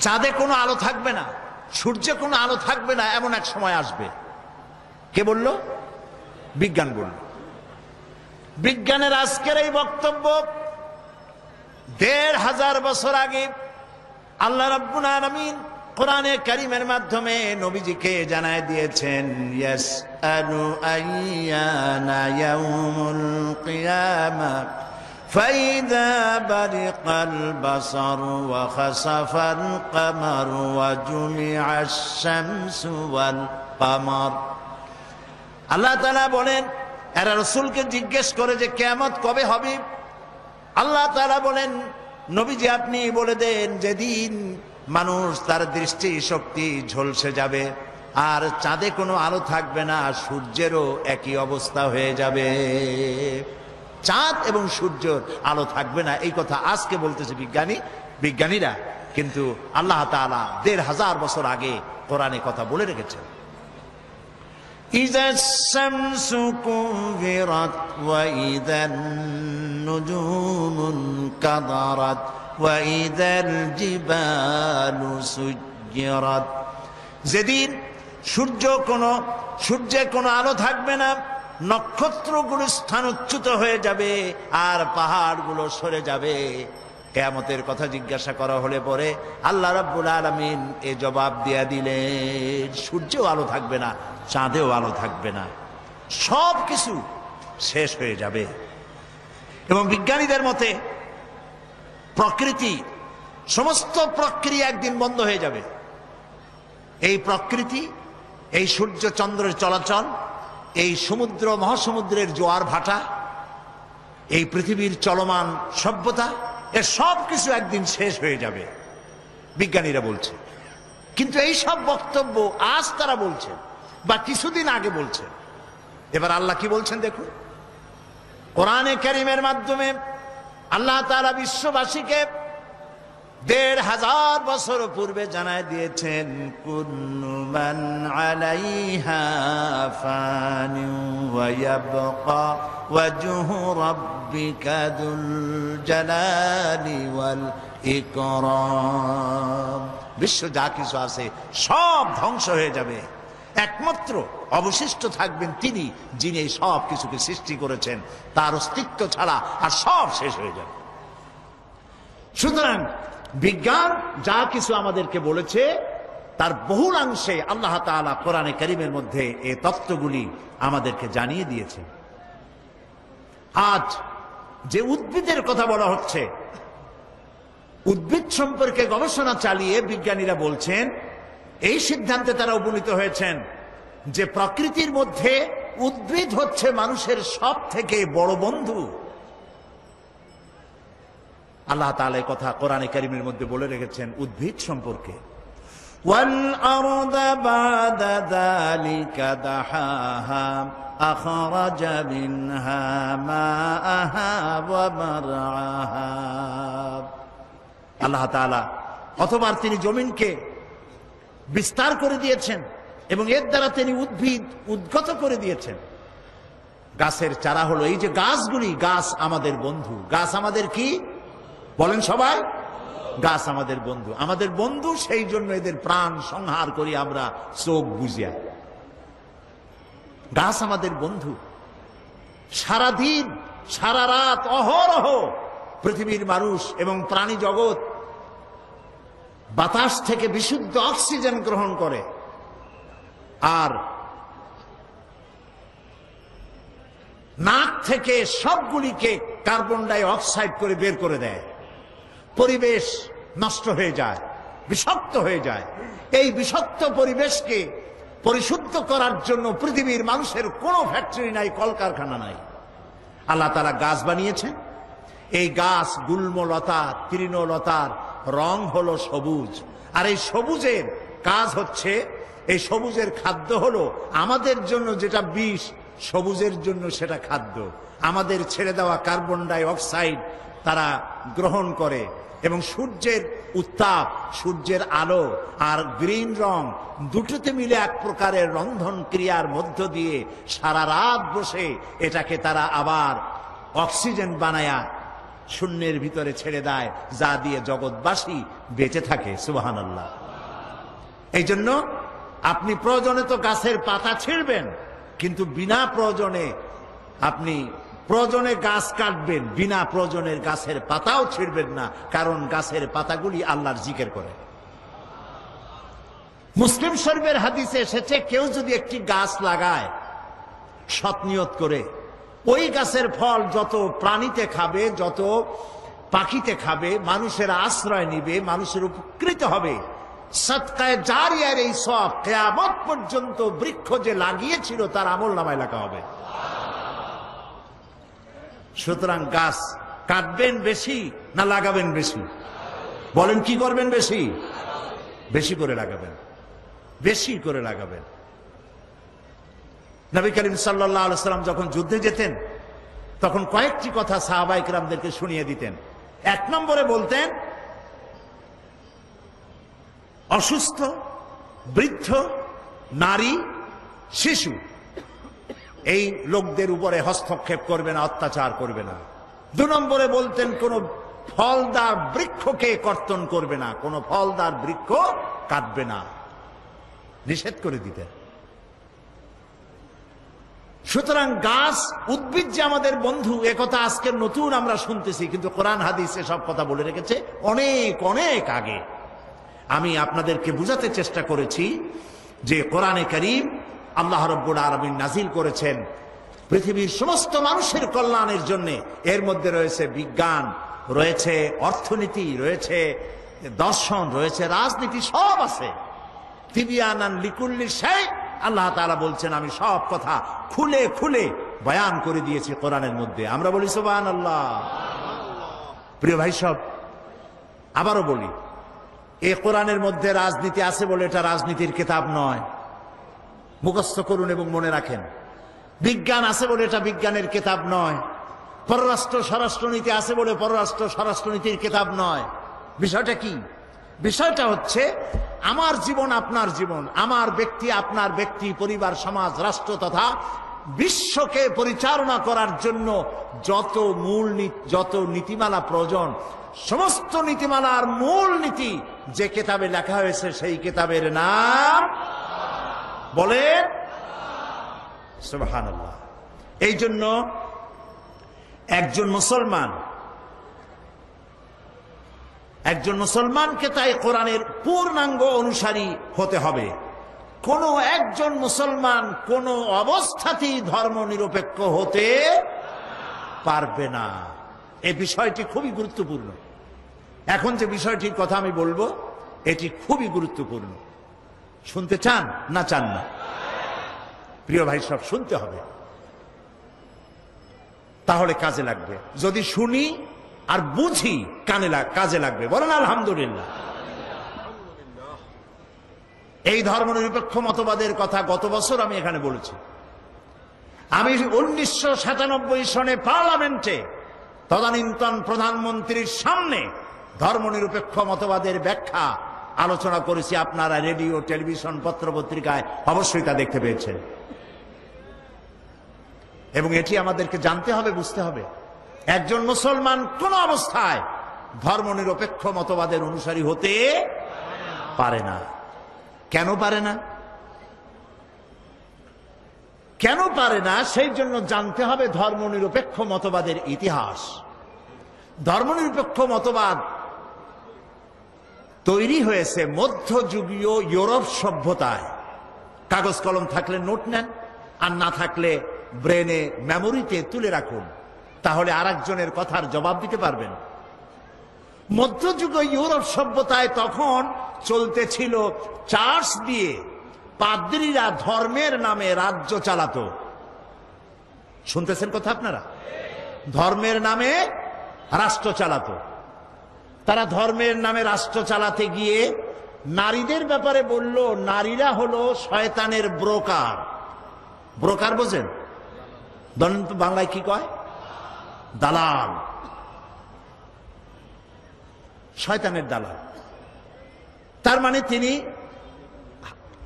বেহেশতের ভিতরে হযরতে হাওয়া, তাদের ধারণায় নাউজুবিল্লাহ, তিনি হযরত আদম আলাইহিস সালামের কাছে শয়তানের পক্ষ থেকে দালালি করে নিষিদ্ধ ফল, নিষিদ্ধ বৃক্ষের কাছে নিতে এবং নিষিদ্ধ ফল ভক্ষণ করতে বাধ্য করেছিল। তাই স্বর্গচ্যুতি ঘটেছে, নইলে আমরা স্বর্গেই থাকতাম। এই জন্য নারীরা হলো শয়তানের কি? দালাল। নারীদেরকে শুধু ভোগ করো, তাদেরকে কোন ক্রমে জমি জমার উত্তরাধিকার দিও না। তারা ভোগের সামগ্রী, তারা ভোট দিতে পারবে না, জমি জমা বেচা কিনা করতে পারবে না। নারীদেরকে তারা ভোগের সামগ্রী বানিয়েছিল। ইতিহাস মনে রাখুন। নারীরা ছিল নির্যাতিতা, অধিকার বঞ্চিতা। সেই সময় চার্চ দিয়ে যারা স্টেট চালাতো, তারা শিক্ষিত লোকের উপরে, বিজ্ঞানীদের উপর অত্যাচার করত। শিক্ষিত লোক যাতে মাথা চাড়া দিয়ে উঠতে না পারে সেজন্য শিক্ষার প্রতি মানুষকে নিরুৎসাহিত করত। গ্যালিলিওর মতো একজন বিশ্ববিখ্যাত বিজ্ঞানীকে একটি সত্য প্রকাশ করার কারণে তাকে বিষ পান করাইয়া হত্যা করেছিল। সেই সময় শুরু হয়ে গেল বিজ্ঞান মনস্ক মানুষ আর চার্চের পাদ্রী, দুই দলের মধ্যে সংঘর্ষ শুরু হলো। এই দেশে আমরা ধর্ম দিয়ে রাষ্ট্র চালাতে দেব না, ধর্ম নিরপেক্ষ রাষ্ট্র হতে হবে, ধর্ম আর রাজনীতি একসাথে চলতে পারে না। এটা শুরু হলো কোথায় শুরু হলো কন্ত? মধ্যযুগীয় ইউরোপে। এবং এরপরে এই সংঘর্ষে চার্চ হেরে গেল, পাদ্রীরা হেরে গেল, জিতে গেল বিজ্ঞান মনস্ক লোকেরা। সেদিন থেকে ধর্ম নিরপেক্ষ, ধর্ম আর রাজনীতি আলাদা শুরু হয়ে গেল। আমার প্রশ্ন এবার আপনাদের কাছে, যে কারণে মধ্যযুগীয় ইউরোপে ধর্মনিরপেক্ষ মতবাদের সৃষ্টি হয়েছিল, ইসলামে তেমন কোনো কারণ ঘটেছে কি? জবাব দেন সবাই। তারা নারীর উপর অত্যাচার করেছিল বলেই চার্চ থেকে রাজনীতি আলাদা করতে হয়েছিল। ইসলাম কি নারীকে নির্যাতন করেছে, না নারীর অধিকার প্রতিষ্ঠিত করেছে? নারীর যখন কোনো অধিকার ছিল না, নারীর যখন কোনো সম্মান ছিল না, নারীকে অধপতনের অতল তলদেশ থেকে সম্মানের হাত ধরে রানীর মর্যাদায় সম্রাজ্ঞীর আসনে সমাসীন করেছে ইসলাম। নারীকে মাতৃত্বের মর্যাদা দিয়েছে। তোমরা কারে কি শিখাও? ওয়েস্টার্ন সিভিলাইজেশন বলে কি শিখাতে চাও? আমরা লেখাপড়া করি নাই? ইউরোপ আর আমেরিকা সেদিন ভোটাধিকার দিল তার নারীদেরকে, সেদিন বেচা কেনা করার, সম্পত্তি বিক্রি আর খরিদের অধিকার দিল। আর ইসলাম নারীকে বেচা কিনা করার, পিতা এবং মায়ের এবং স্বামীর সম্পত্তির উত্তরাধিকার করেছে ১৫০০ বছর আগে। তাকে ভোটাধিকার দিয়েছে, তাকে গণতান্ত্রিক অধিকার দিয়েছে, তার স্বামীর সমান অধিকার দিয়েছে। বিশ্বনবী মাত্র ২০ থেকে ২৫ মিনিটের একটি ভাষণ দিয়েছিলেন আরাফাতের ময়দানে। জীবনের শেষ ভাষণ, ঐতিহাসিক ভাষণ, বিশ্বনবীর বিশ্ব সেরা ভাষণ, মাস্টার স্পিচ। কিয়ামত পর্যন্ত এই ধরনের ভাষণ পৃথিবীর কোন নেতা দিতে পারে নাই, পারবেও না। সেই ভাষণে তিনি সব থেকে গুরুত্বপূর্ণ পয়েন্টগুলি তুলে ধরেছিলেন। ভুলে যান নাই তিনি তখন বিশ্বনবী হিসাবে নারী জাতির কথা। তিনি বলেছিলেন, তোমরা কলেমাকে সাক্ষী রেখে পরের একটি মেয়েকে নিজের জন্য হালাল করেছ। নারীদের উপরে কোনো অত্যাচার করবে না। তুমি যা খাবে তাদেরকে তাই খাওয়াবে, তোমরা যা পড়বে তাদেরকে তাই পড়াবে। নারী আর পুরুষ স্বামী স্ত্রী সমান অধিকার। এ বক্তব্য ইসলাম দিয়েছে, পাশ্চাত্য দিতে পারেনি। কাজে যে কারণে মধ্যযুগীয় ইউরোপে ধর্মনিরপেক্ষতার প্রয়োজন ছিল, মুসলিম জনগোষ্ঠীর জন্য সে কারণে ধর্মনিরপেক্ষতার কোনো প্রয়োজন নাই। তারা শিক্ষিত ব্যক্তি, বিজ্ঞান মনস্ক ব্যক্তিদের উপর অত্যাচার করেছে চার্চের পক্ষ থেকে ধর্মের নামের এক শ্রেণীর রাজনীতিবিদরা। গ্যালিলিওকে হত্যা করেছে, জ্ঞান বিজ্ঞানে যারা শিখতে চেয়েছে তাদেরকে মারধর করেছে, নিরুৎসাহিত করেছে। যে কারণে সেখানে ধর্মনিরপেক্ষ মতবাদের বিজয় হয়েছে। ইসলামে এমন কোন কারণ ঘটেছে? এই কোরআন, এই কোরআনের প্রথম আয়াত কি? প্রথম নাজিল হলো যে আয়াত, সেটা তো নামাজ নয়, রোজা নয়, হজ নয়, যাকাত নয়।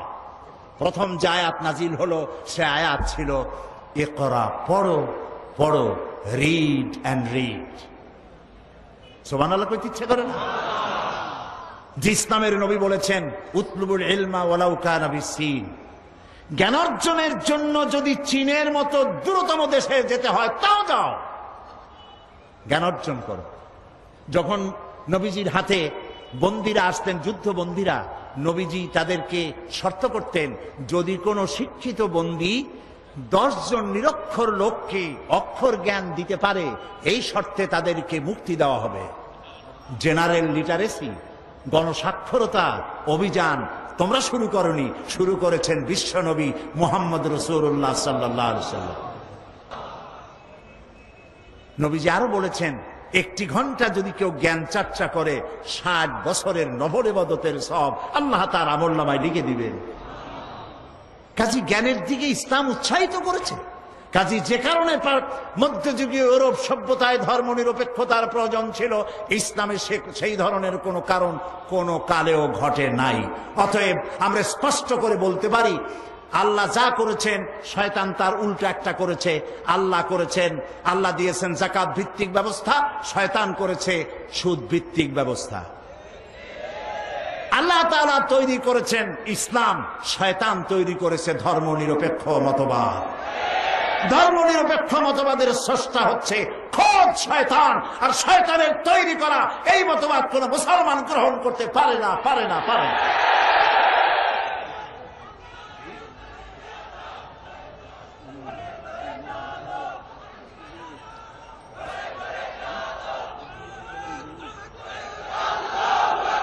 প্রিয় ভাই সব, ধর্মনিরপেক্ষবাদীরা, খারাপ লাগতেছে আপনাদের? আমি জানি খারাপ লাগবে না, কারণ আমরা হেদায়েত নিতে আসছি। অযৌক্তিক কথা বলবো, সেদিন আপনারা আমাকে বিদায় সালাম দিয়ে দেবেন, বলবেন চিরাময় আর আসবেন না। কোরআন হাদিসের বাইরে কথা বলবো না ইনশাআল্লাহ। এবং আমার পেছনে যারা বসে আছেন, বড় বড় আলেমরা বসে আছেন, এবং আমার সামনে যারা বসে আছেন, বহু আলেম সামনেও বসে আছেন, আলহামদুলিল্লাহ বলেন।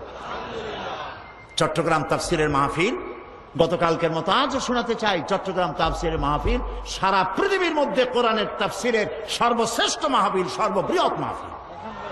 কোরআন শরীফের তাফসিরের এত বড় মাহফিল পৃথিবীর কোথাও হয় না। এখানে যে কথা বলা হয় সব কথা রেকর্ড হয়ে সারা দুনিয়ায় ছড়ায় যায়। আমি আজকে এই কথা এই জন্য আনলাম, আমি এসে দেখতে পেলাম এখানের একটি পত্রিকায় এক ব্যক্তি, তিনি ধর্মনিরপেক্ষতার ব্যাপারে আমাকে আক্রমণ করে কিছু কথা লিখেছেন। আমি তার নাম নিতে চাই না, আমি তার জন্য দোয়া করি। তার নাম মুসলমান দেখলাম, আল্লাহ তাআলা তাকে হেদায়েত দিন, আমরা বলি আমিন। কই তিনি আমার প্রতিবাদ করলেন, কিন্তু হুমায়ুন আজাদ নামের এক পশু ইত্তেফাক পত্রিকায় কোরআনকে, ইসলামকে যেভাবে আক্রমণ করলো, মুসলমানের গায়ে রক্ত যদি শরীরে থাকে প্রত্যেকটি মুসলমানের প্রতিবাদ করতে বাধ্য। আজ ঢাকা বিশ্ববিদ্যালয়, মুসলমান দেশের বিশ্ববিদ্যালয় এমন কুলাঙ্গার কেমনে চাকরি করে আল্লাহ ভালো জানেন। এমন শয়তানের চাকরি থাকা উচিত নয়। এটা মুসলমান তো নয়, মানুষ নয়, শয়তান।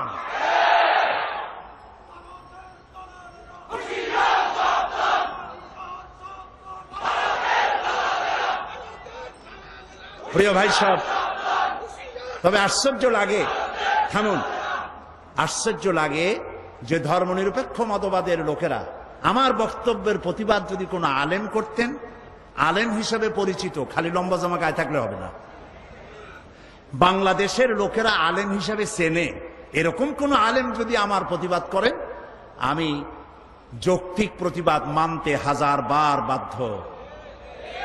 আমার ভুল আমাকে ধরিয়ে দিলে আমি সে ভুল সংশোধন করব না, এমন ভুল আমি জীবনেও করব না।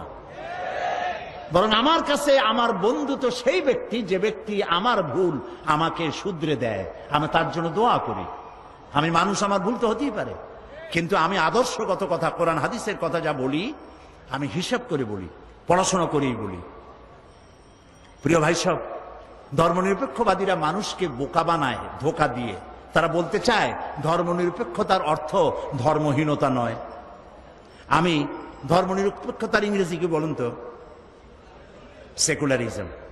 এখন চলুন, ইংরেজি ভাষায় বিশ্ববিখ্যাত ডিকশনারির নাম হলো random house dictionary of English language. এটা হলো পৃথিবীর সর্বশ্রেষ্ঠ ইংলিশ ডিকশনারি। আমরা দেখি সেকুলারিজমের অর্থ তারা কি করেছে। এই বইতে সেকুলারিজমের তারা তিনটি সংজ্ঞা দিয়েছে। Number 1, not regarded as religious or spiritually sacred। এর অর্থ হলো যা ধর্মীয় বা আধ্যাত্মিক ভাবে পবিত্র বলে বিবেচিত নয়, এটা হলো সেকুলারিজমের অর্থ। Number 2, not pertaining to or connected with any religion। এর অর্থ হচ্ছে যা কোনো ধর্মের সাথে সম্পর্কিত নয়। সেকুলারিজমের তৃতীয় সংজ্ঞা, number 3, not belonging to A religious order. যা কোনো ধর্ম বিশ্বাসের সাথে সম্পর্কিত নয় তাকেই সেকুলারিজম বলা হয়। এছাড়া এনসাইক্লোপিডিয়া ব্রিটানিকা এবং অক্সফোর্ড ডিকশনারিতে লেখা হয়েছে ধর্মনিরপেক্ষতার অর্থই হলো ধর্ম বিরোধিতা এবং ধর্মহীনতা। ধর্মনিরপেক্ষবাদীরা বলে যে কোরআন শরীফে ধর্মনিরপেক্ষতার দলিল আছে। কোথায় আছে? তাদের নেতা নেত্রীরা যখন এসব কথা বলে, অনুসারীরা চিন্তা করে, মাশাআল্লাহ, আমাদের নেত্রী তো কোরআন হাদিসও পড়ে। সাংঘাতিক, চোখ ছানা বড় হয়ে যায়।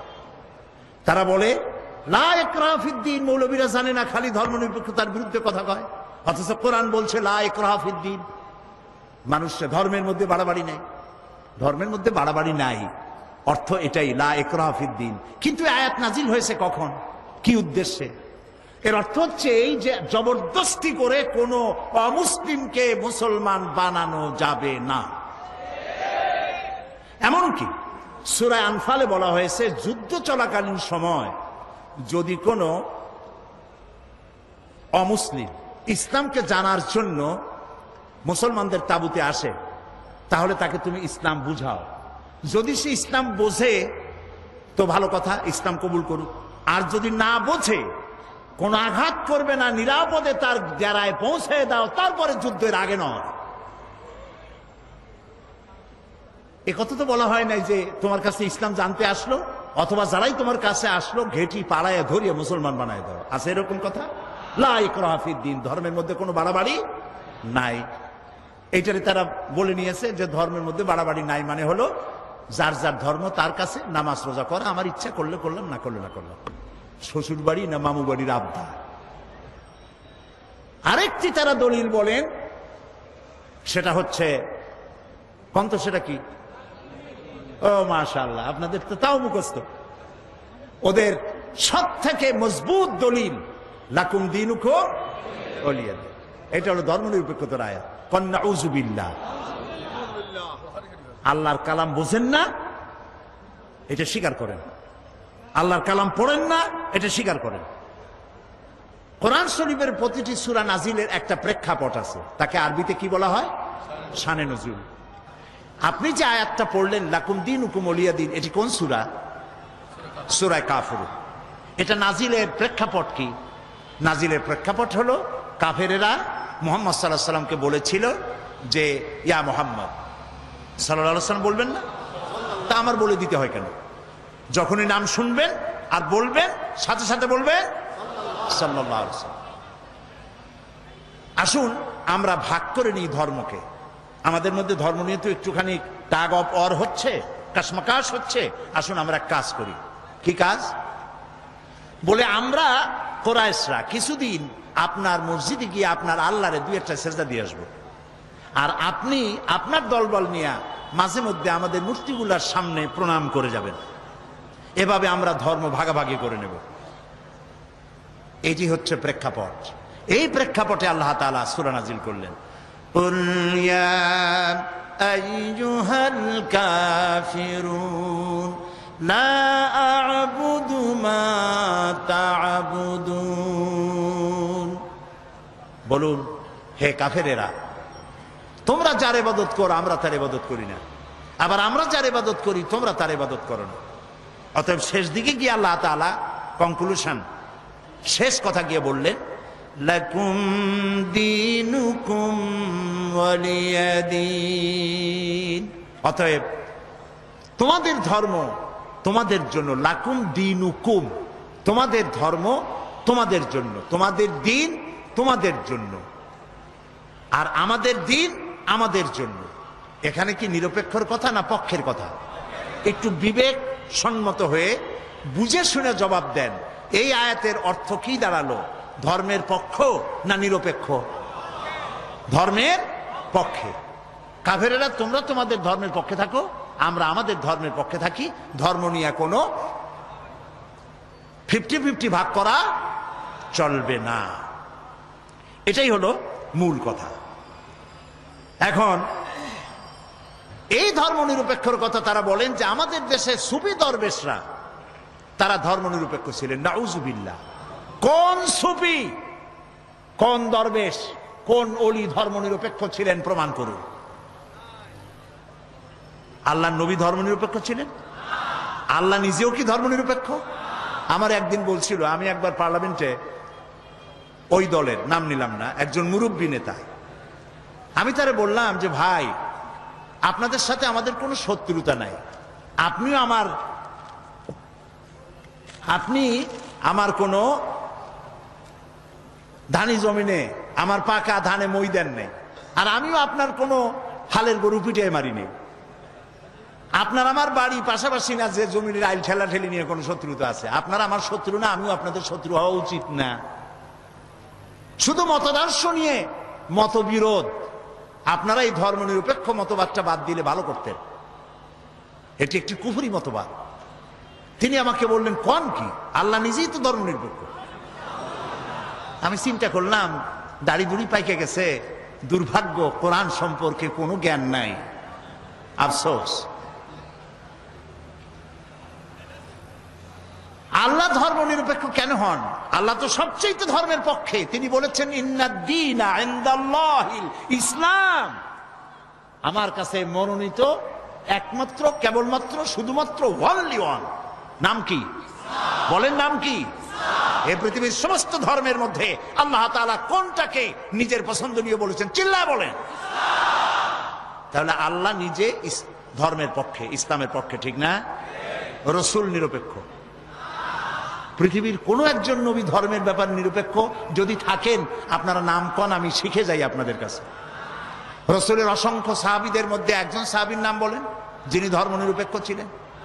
পৃথিবীতে হক্কানি যত আলেম আছে, আলেমের সংজ্ঞা আবারও বলি, কোন টুপি, দাড়ি, অনেক লম্বা জামা এ দিয়ে আলেম হয় না।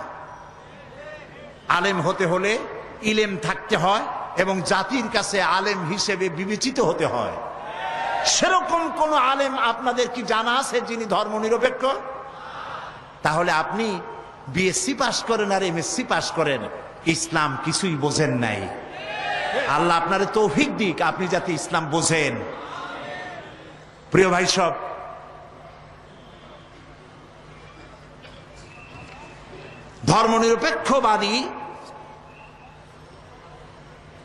ধর্মনিরপেক্ষ জিনিসটা কি? জিনিসটা হচ্ছে তারা ব্যক্তি জীবনে কোরআন হাদিস মানতে চায়। একটু লক্ষ্য করুন, এটা আমি শেষ করে আনতেছি। ব্যক্তি জীবনে হজ করবে, ব্যক্তি জীবনে নামাজ পড়বে, রোজা করবে, আল্লাহর কথা মানবে। কিন্তু আল্লাহ দোকানে যে আইন করেছেন, ওজনে কম দেওয়া যাবে না, খাদ্যে ভেজাল দেওয়া যাবে না, এটা মানবে না। আল্লাহ যে রাজনীতি করার ব্যাপারে কোরআন এবং হাদিসের আইন মানতে বলেছে, এটা তারা মানবে না। পার্লামেন্টে আল্লাহর আইন মানবে না, নির্বাচনে আল্লাহর আইন মানবে না, ক্যান্টনমেন্টে আল্লাহর আইন মানবে না, অফিস আদালতে আল্লাহর আইন মানবে না। তাই তারা সুযোগ পাইলে ফতোয়া বন্ধ করে দেয়। বোঝেন না কথা? কথা বুঝে আসছে? তাহলে আর কিছু বলা লাগবে? এইটার নাম হলো ধর্মনিরপেক্ষ মতবাদ। জীবনের আপনি, আচ্ছা, আর একটা কথা চিন্তা করেন, আল্লাহ দরকার নাই বিশ্ববিদ্যালয়, কলেজে, ইউনিভার্সিটিতে আল্লাহর দরকার নাই, পার্লামেন্টে আল্লাহর দরকার নাই, সেক্রেটারিয়েটে আল্লাহর দরকার নাই, শিল্প কলকারখানায় আল্লাহর দরকার নাই, বঙ্গভবনে আল্লাহর দরকার নাই, কলকারখানায়, খেতে খামারে আল্লাহর দরকার নাই, ব্যবসা বাণিজ্যে আল্লাহর দরকার নাই, নির্বাচনে আল্লাহর দরকার নাই। অতএব এই আল্লাহকে দিয়ে আমরা করবোটা কি? ওদের চিন্তা হচ্ছে, হে আল্লাহ, হে রসুল, তোমরা দুজনা মসজিদ, মাদ্রাসায়, খানকায় থাকো, আর আমাদের জীবনের বিস্তীর্ণ অঙ্গনে চিরস্থায়ী 144 তোমাদের জন্য, এর মধ্যে ঢুকতে পারবে না। নাউযুবিল্লাহ, নাউযুবিল্লাহ। এবার আল্লাহ কি বলছেন? এই ধরনের চিন্তা যাদের, যে নামাজ রোজা আল্লাহর কথা মতো, ধর্ম আর রাজনীতি আলাদা, এই চিন্তা যারা করে, তাদের সম্পর্কে আল্লাহ কি বলেন দেখুন। আফাতুমিনুনা বিবাদিল কিতাবি ওয়া তাকফুরুনা বিবাদ ফামা জাযাউ মান ইয়াফআলু মিনকুম ইল্লা খিজয়ুন ফিল হায়াতিদ দুনিয়া ওয়া ইয়াউমাল কিয়ামাতি ইউরাদ্দুনা ইলা আশাদ্দিল আযাব। আফাতুমিনুনা বিবাদিল কিতাব ওয়া তাকফুরুনা বিবাদ। তোমরা কোরআনের কিছু কথাকে স্বীকার করবে আর কিছুকে করবে অস্বীকার।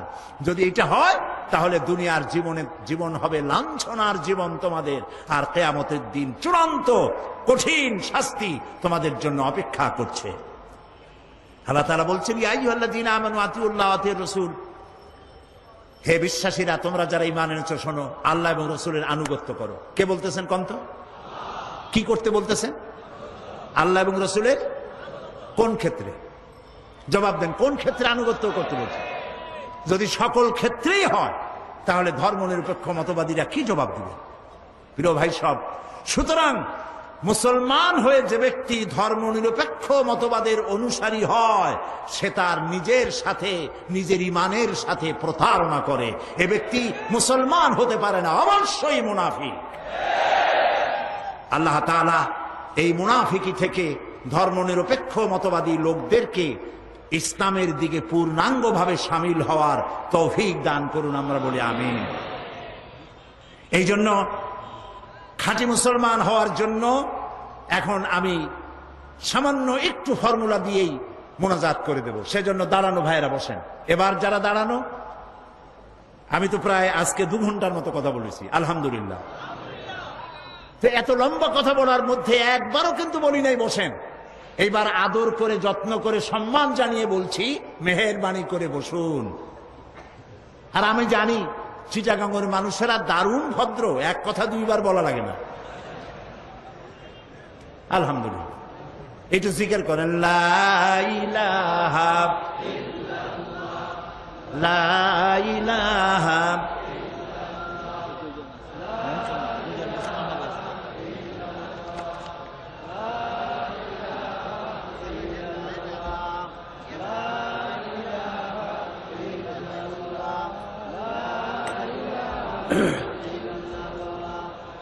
বন্ধুগণ, ফর্মুলাটা পরে দেই।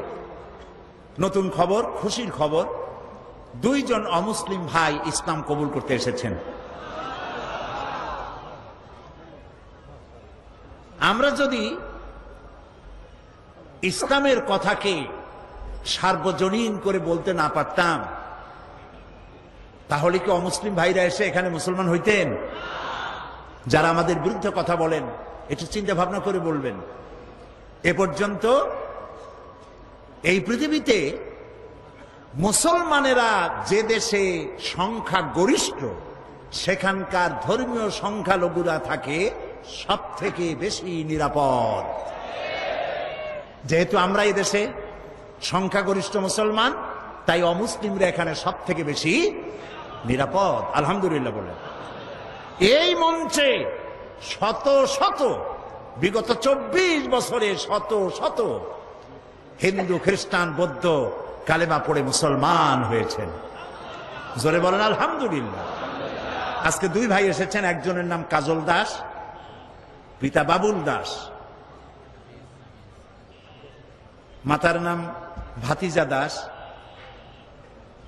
ধর্ম হিন্দু, জাতীয়তা বাংলাদেশী, গ্রাম ডোলাপাড়া, থানা টেকনাফ, কক্সবাজার।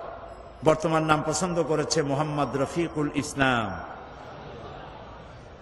আরেক ভাই নাম দীপু মল্লিক, পিতা দোলন মল্লিক, মাতার নাম রিপা মল্লিক, ধর্ম হিন্দু, জাতীয়তা বাংলাদেশী, চন্দ্রঘোনা, লিচুবাগান, রাঙ্গুনিয়া, চট্টগ্রাম। বর্তমান নাম পছন্দ করেছে মোহাম্মদ আলী। দাঁড়াও, এফিডেভিট হয়ে গেছে তাহের সাহেব?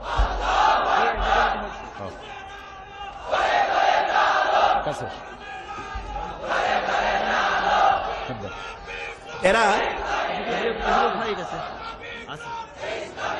আলহামদুলিল্লাহ তারা এফিডেভিট করিয়ে এসছে, আলহামদুলিল্লাহ বলে। সরকারি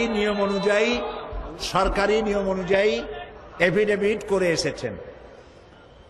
বলো লা ইলাহা ইল্লাল্লাহু মুহাম্মাদুর রাসূলুল্লাহ আল্লাহ ছাড়া কোনো ইলাহ নাই, মাবুদ নাই। মুহাম্মদ সাল্লাল্লাহু আলাইহি ওয়াসাল্লাম আল্লাহর প্রেরিত রাসূল। আশহাদু আন লা ইলাহা ইল্লাল্লাহু ওয়াহদাহু লা শারীকা লাহু ওয়া আশহাদু আন্না মুহাম্মাদান আবদুহু ওয়া রাসূলুহু। আমি সাক্ষ্য দিচ্ছি আল্লাহ ছাড়া কোনো ইলাহ নাই, কোনো উপাস্য নাই, মাবুদ নাই। তিনি এক, তিনি একক, তার কোনো অংশীদার নাই। আমি আরো সাক্ষ্য দিচ্ছি মুহাম্মদ সাল্লাল্লাহু আলাইহি ওয়াসাল্লাম আল্লাহর বান্দা এবং তার প্রেরিত রাসূল। সকলকে বলো আসসালামু আলাইকুম। আমি যথারীতি প্রতি বছরের মতো এবারেও এই দুই নতুন ভাই, নিষ্পাপ দুই ভাই, যাদের আমল নামায় এখন কোনো গুনাহ নাই, রাসূলের হাদিস অনুযায়ী তাদের আমল নামায় এখন কোনো গুনাহ নাই। সুতরাং এই নিষ্পাপ দুই ব্যক্তিকে এই বিশাল জনসমুদ্রের পক্ষ থেকে আমি তাদেরকে আলিঙ্গন করছি।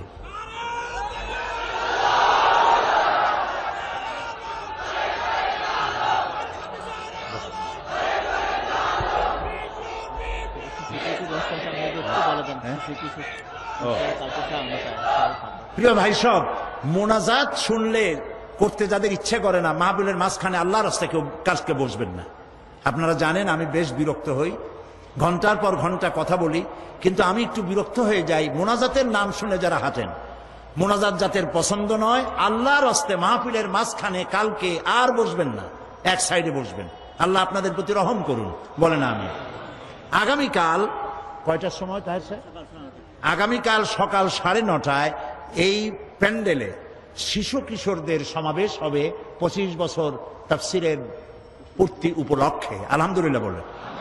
আমরা সবাই কম বেশি ইসলাম জানি, কিন্তু বাচ্চা ছেলেরা ইসলাম জানার এবং বিভিন্ন প্রশ্নের জবাব সব জায়গায় খুঁজে পায় না। এই জন্য আপনারা আপনাদের শিশুদের কয় বছর থেকে? 5 বছর 12, জি, 5 বছর বয়সের শিশু থেকে নিয়ে যালামনা আনফুসানা ওয়া ইন লাম তাগফির লানা ওয়া তারহামনা লানাকুনান্না মিনাল খাসিরিন। রব্বানা লা তুযিগ কুলুবানা বা'দা ইয হাদাইতানা ওয়া হাব লানা মিন লাদুনকা রাহমাতান ইন্নাকা আনতাল ওয়াহ্হাব। আয় আল্লাহ তাআলা, লাখো জনতার ভিড়ে চট্টগ্রাম প্যারেড ময়দান উপচে পড়েছে আজ। আল্লাহ তাআলা, তোমার বান্দাদের সামনে যে সমস্ত কথা তুমি বলালে, এগুলি আমাকে আমল করার তৌফিক দিয়া দাও। যে কথাগুলি তুমি দয়া করে তোমার এই নগণ্য অযোগ্য বান্দা দিয়ে বলিয়েছ, আল্লাহ তাআলা তুমি দয়া করে তোমার বান্দিদের আমল করার তৌফিক দিয়া দাও। রব্বুল আলামিন 25 বছর পূর্তি উপলক্ষে বিশাল আয়োজন, লক্ষ লক্ষ টাকা এর বাজেট। রব্বুল আলামিন, কোন বছর তুমি এই সমাজ কল্যাণকে ঋণগ্রস্ত রাখো নাই। তোমার আপন কুদরতে কোরআনের বরকতে ঋণ পরিশোধ করে দিয়েছো। আল্লাহ তাআলা এই 25 বছর উপলক্ষে আয়োজিত মাহফিলকে, কর্তৃপক্ষকে ঋণগ্রস্ত বানিও না। অতীতের মতো তোমার বান্দা বান্দীদের হাত খুলে দিও, কলিজা খুলে দিও, প্রাণ ভরে এই মাহফিলে সাহায্য করার তৌফিক দান করে দিও। রব্বুল আলামিন, এই মাহফিলে যারা দেশ বিদেশ থেকে যারা যাতায়াত করবেন, যাতায়াত আসান করে দিও, নিরাপদ করে দিও, বাড়িতে হেফাজত করে রেখো। রব্বুল আলামিন, বাংলাদেশে শান্তি দাও, সমৃদ্ধি দাও।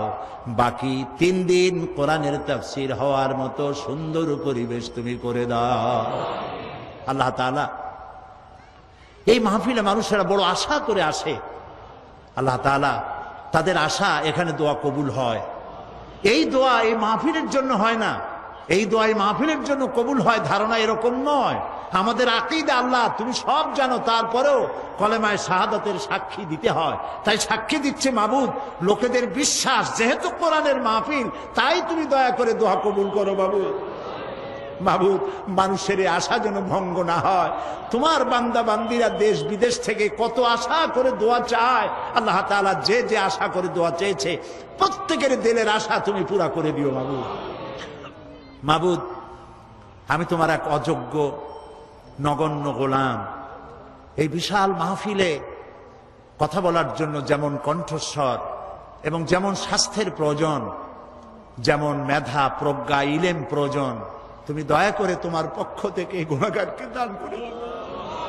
আল্লাহ তাআলা এই মাহফিল বহুত উলামায়ে কেরাম আসেন, সমস্ত উলামায়ে কেরামের সেহাতে তাইয়্যিবা, হায়াতে তাইয়্যিবা, সেহাতে কুল্লি আল্লাহ তুমি দান করে দিও। আগামীকাল শিশু কিশোর সমাবেশ, পরের দিন ওলামা সমাবেশ এবং শেষ দিনে মহিলাদের ব্যাপারে বিস্তারিত কথা বলার আশা রাখি। আল্লাহ তাআলা মা বোন ভাই বোন সকলকে আসার বসার সুন্দর পরিবেশ করে দিও। এই মাঠকে আল্লাহ কুদরতি কায়দায় মানুষ আসার বসার জন্য যা দরকার তুমি তোমার কুদরতি কায়দায় করে দিও। ربنا تقبل منا إنك أنت السميع العليم وتب علينا إنك أنت التواب الرحيم سبحان ربك رب العزة عما يصفون وسلام على المرسلين والحمد لله رب العالمين واجعل آخر كلامنا عند الموت لا إله إلا الله মুহাম্মাদুর রাসূলুল্লাহ। আসসালামু আলাইকুম ওয়া রাহমাতুল্লাহ।